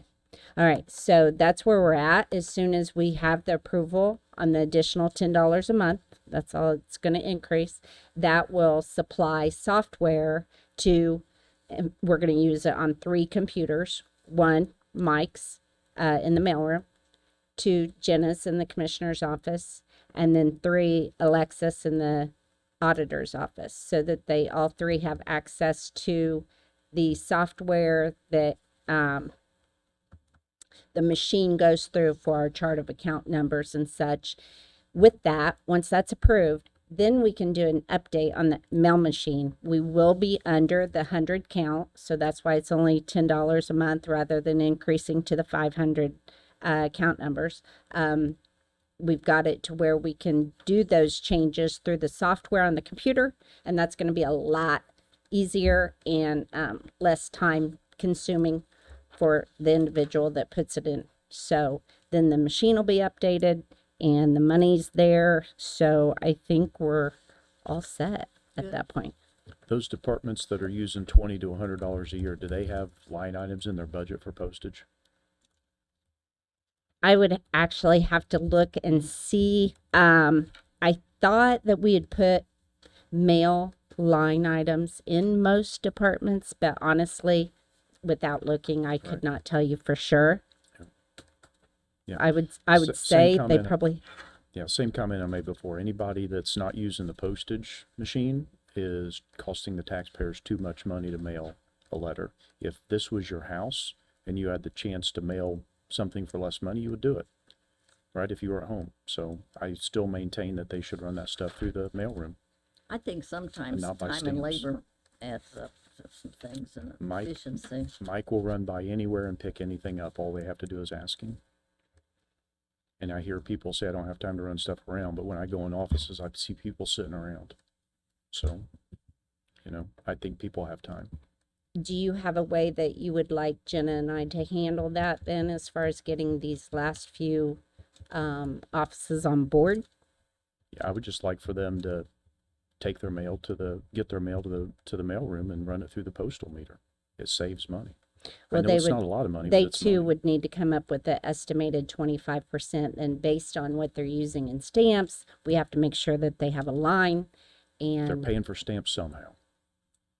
Yeah, right? I mean, true. If they're paying $100 for stamps and it's less money to mail in the postal room, they've got the money to cover the postal meter. One way or the other, they have the money. I know it's not a lot of money, but it's money. Mm-hmm. And if this was your house, you'd be doing it.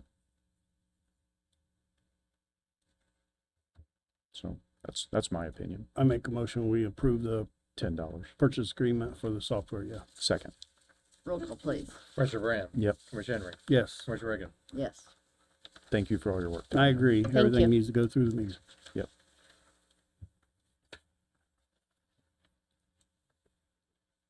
Now we have the first reading of the weights and measures ordinance.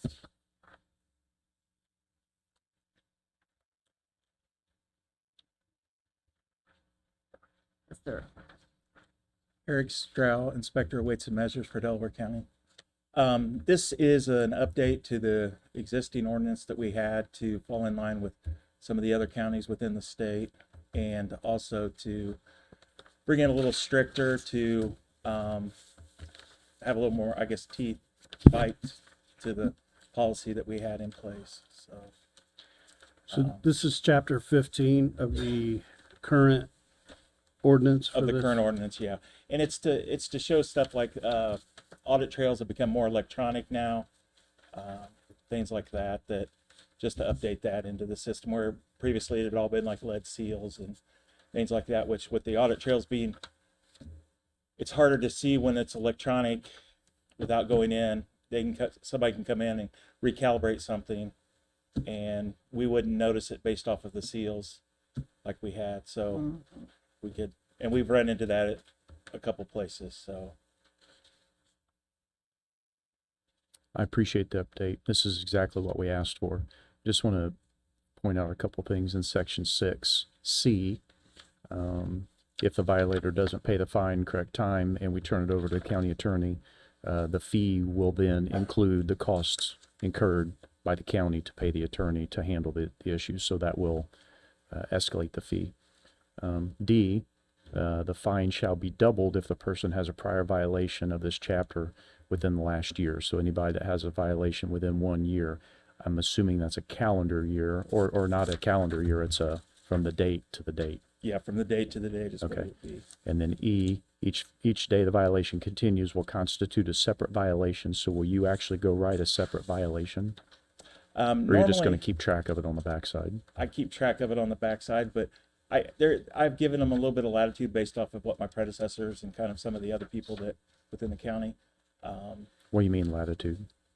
Where I will go back and say, hey, listen, this needs to be paid. You have 7 days or whatever, Stop doing that. Okay. Yeah. Charge So- them. I mean, you're not going to correct, the only way to correct somebody's behavior is to get in their pocketbook. Oh, absolutely, Yeah. yes. So get in their pocketbook. I mean, taxpayers are paying for this stuff. And then F, any fees or fines collected under the ordinance shall be deposited in a special non-reverting fund. So do we need to create a fund, or do we already have No, a? we already currently have Okay. one. All right. Thank you. I like it. I make a motion, we introduce these amendments. I'll second. Roll call, please. Commissioner Henry. Yes.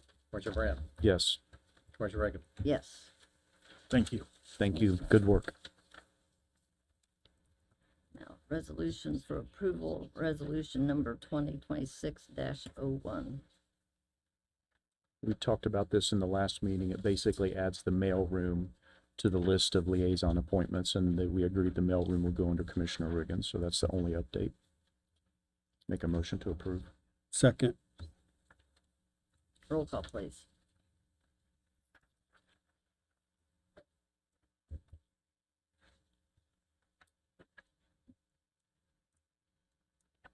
Roll call. Commissioner Brand. Yes. Commissioner Reagan. Yes. Commissioner Henry. Yes. Okay, resolution number 2026-02. 25 changes to the official zone map. Good morning, Colleen Swackenmeyer, Plan Commission. So there were 4 rezonings that went through in the county's jurisdiction in 2025. Those all went through Plan Commission, received a favorable recommendation to you, and then were approved by you. All four of those were unanimous favorable recommendation and a unanimous approval from you as the commissioners. So you are provided with a summary. Throughout the year, the zone maps are changed as these are approved. Annually, we approve the zone maps as a whole for the year. And this was approved by the planning commission unanimously. This approval of the zone maps as a whole, favorable recommendation, unanimous, yes. That was at our, last plan commission meeting. Motion to approve resolution 2026-02. Second. Roll call, please. Commissioner Henry, Yes. Commissioner Brand, Yes. Commissioner Reagan. Yes. Madam President, may I bring up some old business? Sure. It's not necessarily on our agenda, but I think it's important. So ordinance 2025-038, that's the ordinance that we approved, requested the auditor's office to take previously county-sponsored plan deductions out of the payroll cycle. And one of them on that ordinance that we approved, F, was the 529 savings plan, which has created some unexpected challenges. So every change has an unintended consequence. I'm sorry, it's G. I'm sorry, G, the expert plan annual annuity principle. Every change has an unintended consequence, and we have something to discuss. Ed, do you want to provide a quick update on what you discovered? And additionally, we found another county-sponsored plan that hasn't been communicated to employees, or a lot of employees. Yeah, essentially, this plan, there's current employees that's take advantage of this plan. And it would put a burden on them, but also a burden on us to actually remove that plan. And some of the research we've done also found that the new employees were never offered this plan when they came on board.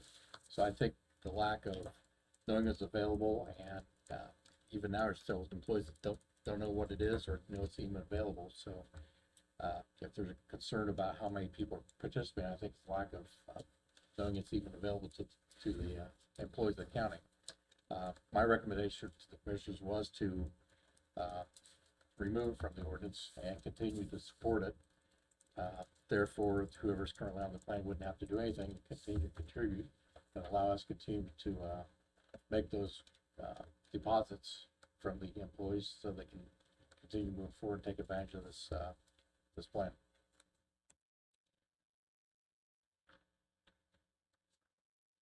So HR will start pushing this then. That's the 457 plan. Yeah. What we're talking about right now is on ordinance 2025-038G, the expert plan annuity principle.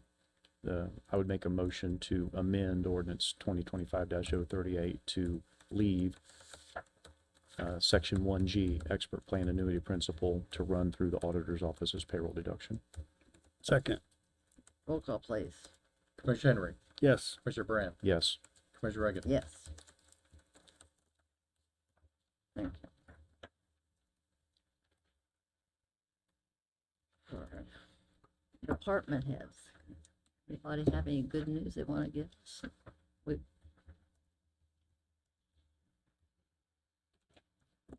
Morning, Commissioners. Brian Wilson, Delaware County Veteran Service Officer.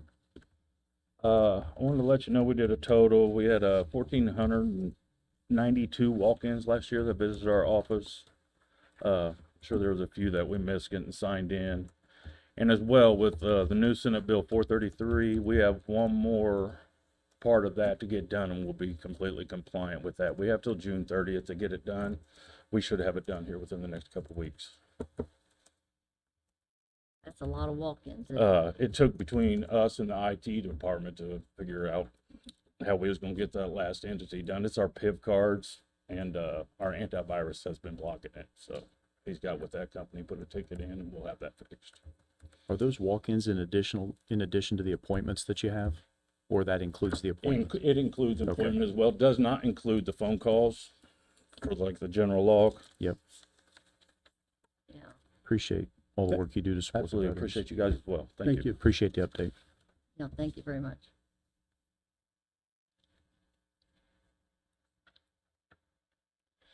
Tony Skinner, Delaware County Sheriff again.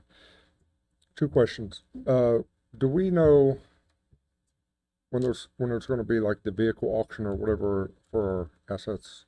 There's Is anybody not, talking about that yet? we have talked about it a lot. There's not been a date set. We talked about the location being at the highway department, but there's not a date set. And then the highway department talked about if there are vehicles that are incapacitated sitting at the justice center, the highway department would move them out there for us. Okay. The second is the LEAP contract for the copiers. We got a bill for $1,064, and it's a monthly bill. That's way more than we expected. We can't find anywhere what this covers. So No, I guess my I don't question is, think you should have received the bill. well, we did. Did you call them? Yeah, we all. So is toner black and white, black and color? Do we know if that's included? Because if They it are is, included. That, yes, we need to sit. I will call them. I'll sit down with you afterwards. okay. Well, reach out to Nancy, because if it is, then that helps. Yes. I want to figure out what exactly Toner- what we're paying for, Toner, color. They were part of the lease. because that's a monthly bill. I mean, I know we have a lot of copiers. Right, We have right. a lot, but it's a lot more than we Well, expected. so. they had the total, so they knew what they were bidding on. Okay. Yeah, I don't know how it was summarized before, but previously, under the last contract, we were paying for toner. We were paying for all toner, and that was paid separately. So there was a maintenance agreement, and then we were paying for toner. So they would deliver it and then charge it. I don't know if that was a separate charge and a separate pay, and maybe it's all in one now, and it looks like it's more, but Commissioner Riggin said she'd follow Yeah. up. And then when a machine goes bad, they will bring you a new machine and you don't have to pay for it. That was the I beauty. should have walked away. The War Department's up here now. Uh-oh. Nancy Marvin, Sheriff's Office. In the past, the black toner was always included within the contract, but we had to pay for color toner if we were going to take and use that. Thus, we limited our machines, but yeah, we only allowed one machine to have color because of how expensive that was. So the machines that we currently have, the sheriff has purchased. So you're saying now that when one of our machines goes down, how does that work? We were on the original maintenance contract, Right. but he had purchased them all. And the confusion might be on the ones that he's purchased, that they're charging you those. So we need to find out. Right. Yeah. We never saw what the contract actually covered, so we didn't know where we stood with this. Yeah.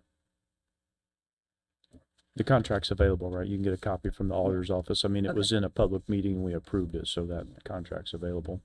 And I think there was a list too of all those machines too. It's very detailed. And it just could be human error that we made or something, but we'll dig into that. So, thank Okay. you. Thank you. Tanya Dunsmore, Chief Deputy Auditor. I just wanted to add to that, if there was any question for any departments, I did send out an email. However, I just wanted to say it up here as well. If any department does not currently have a lease line in their budget, they just need to email DC Budget along with Accounts Payable and request that they need the line in their budget for the lease, and then if they need to move money from a 300 series to a 300, they know how to go about that. But I just wanted to say that in case people missed the email. I believe it's line 371. And as far as a lease goes, I got an email asking specifically like what a lease is. A lease just means that you're paying for it rather than buying it. So I'm not sure how else to explain that one. Yeah, thank you. Thank you. Okay. Anybody else? Payment of the claims of $5,722,930.82. Motion to approve. Second. Roll call. Commissioner Henry, Yes. Commissioner Brand, No. Commissioner Reagan. Yes. and a payment of payroll for January 14th, $1,128,478.11. Motion to approve. Second. Roll call, please. Commissioner Brand, Yes. Commissioner Reagan, Yes. Commissioner Henry. Yes. And now it's time for the public. We have one person that signed up. They are still here, Dale Connor.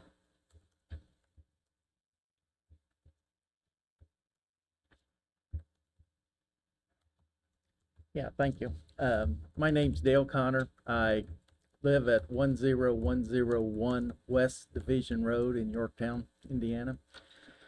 The issue that I want to address with you is that another piece of property my wife and I own, located here in Muncie, roughly on the corner of Hoyt and Cowan Road. This is an 8.5 acre field that lays between Hoyt and Buck Creek. The field used to be associated with the house that is located at 1421 West 18th Street. My wife and I sold the house and buildings off and retained the farm ground. I received a phone call with some pictures from the person living in the house a few days ago. The field along Buck Creek, where the wooded area is, that runs down along Buck Creek, several years ago the county came in and cleaned a path down along the top of that bank that made a walkway where people could walk down through there across private property and everything else. It now appears that we have a homeless camp set up in that area. And I know the gentleman that contacted me said that he'd had him getting into his barn and stuff and leaving lights on and everything else. But the pictures that he sent showed quite a bit of trash that was piled up back in there, along with some tents and other stuff, leaving a lot of debris. And so it was an area that, since it's on my property, yeah, I'd like to have it addressed however we can, you know, and things, because we definitely don't need all the trash and refuge left behind. It's going to be migrating out into the field and everything else. So I'd appreciate whatever assistance you could give and whatever you can do to provide for those people that are in that area. And I wish I had more information on how many or what's really going on. I know from the pictures that he sent, I could see a couple different tents, a couple different coverings. You could had LP tanks with those heater things on the front of LP tanks back in there and stuff, which obviously is another concern for fire hazards and everything else. So I appreciate whatever you can do to look into it, and if you need any more I was just out information. driving over there, in the drum addition, and how we are getting it cleaned up. And but yeah, this is on West 18th.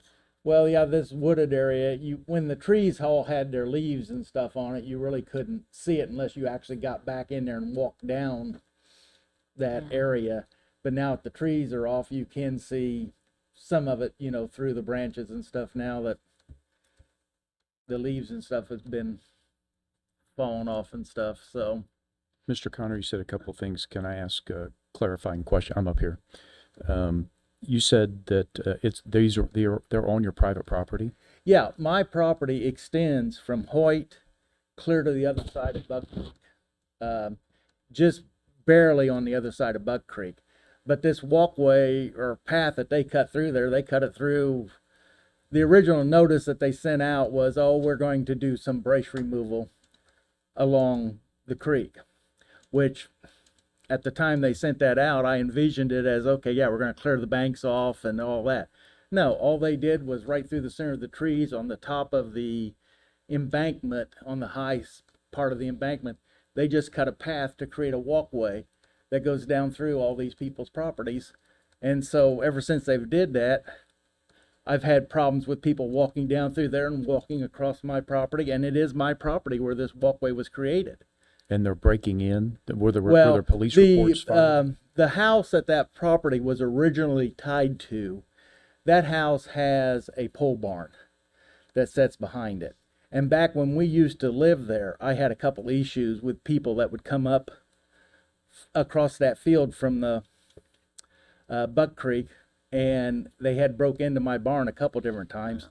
And the gentleman that now owns it says, yeah, that's why he called me, because he's got little kids and stuff, and he's concerned because he's finding that they've got into his barn, they've left the lights on. I recommend he file a police report. on the Well, that break-ins, was my number one. recommendation, and his reply was, well, yeah, but the trash and stuff's on your property and stuff, which, yeah, I'm concerned Sure. about.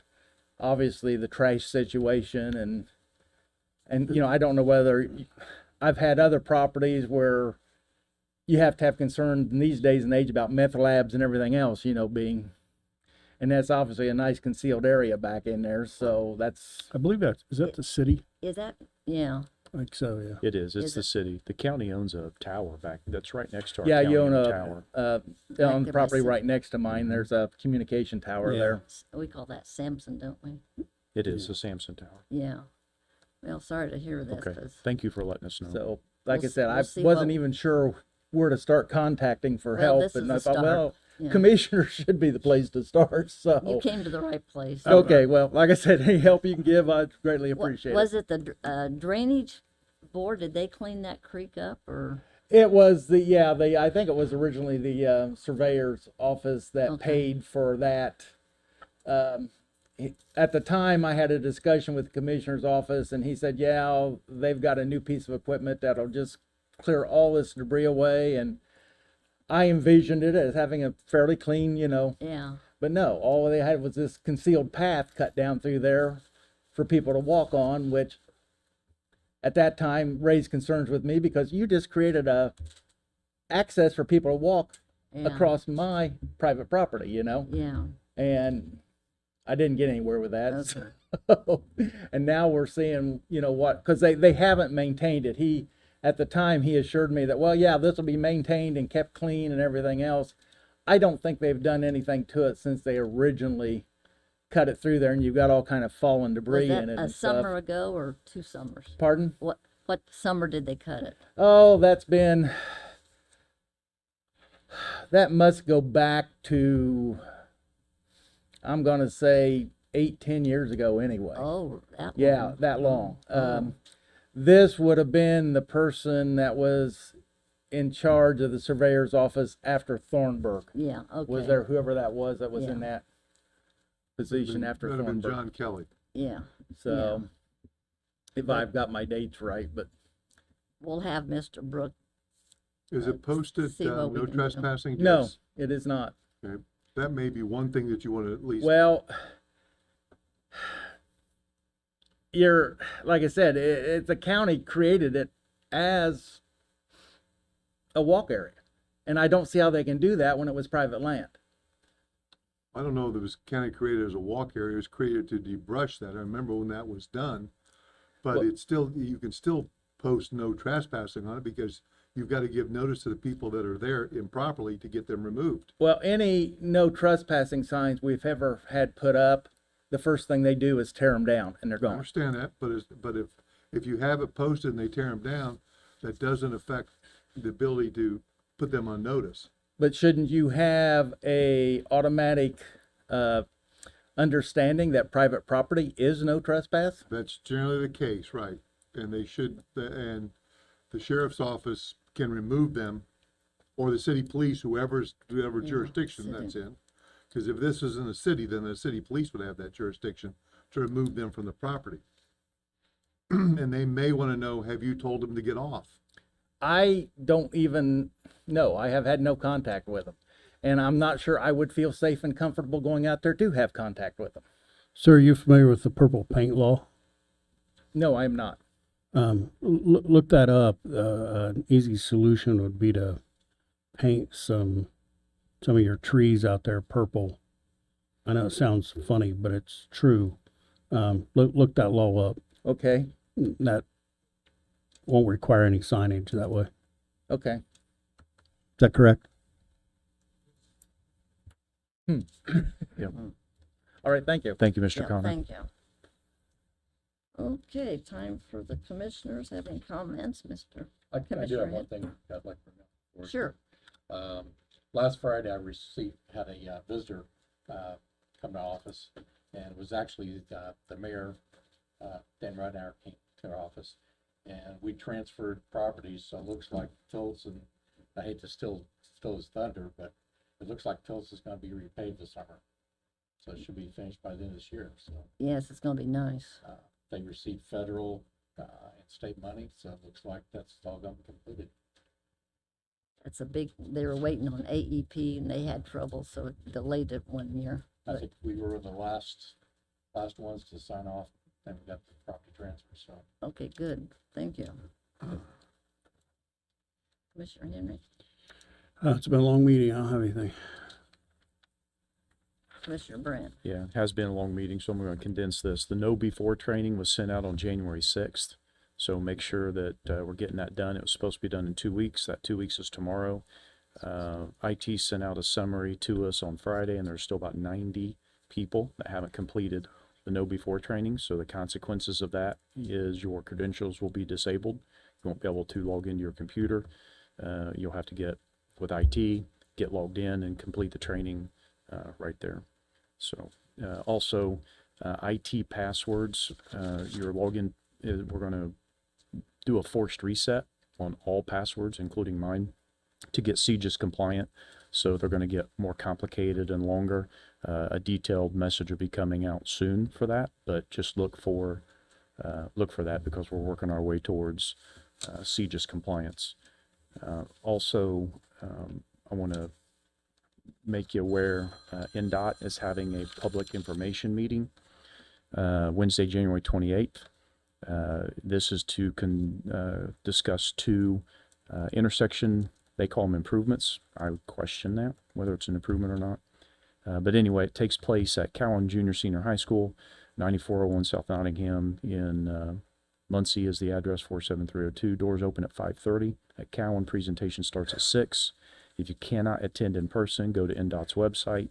There will be a virtual live streaming option available for those, and it starts at 6 o'clock. This is to talk about the 2 intersections, one at State Road 3 South and County Road 700 South. They're proposing a reduced conflict intersection there, which is a fancy way to say a J-turn. And most people in my district out there are way against it. I'm not in favor of it. I wish they'd take that money and open up the Meeker crossing on the bypass or the Centennial crossing on the bypass for public safety. The other intersection is at State Road 67 and 400 South. That's the Village Pantry out there south of town.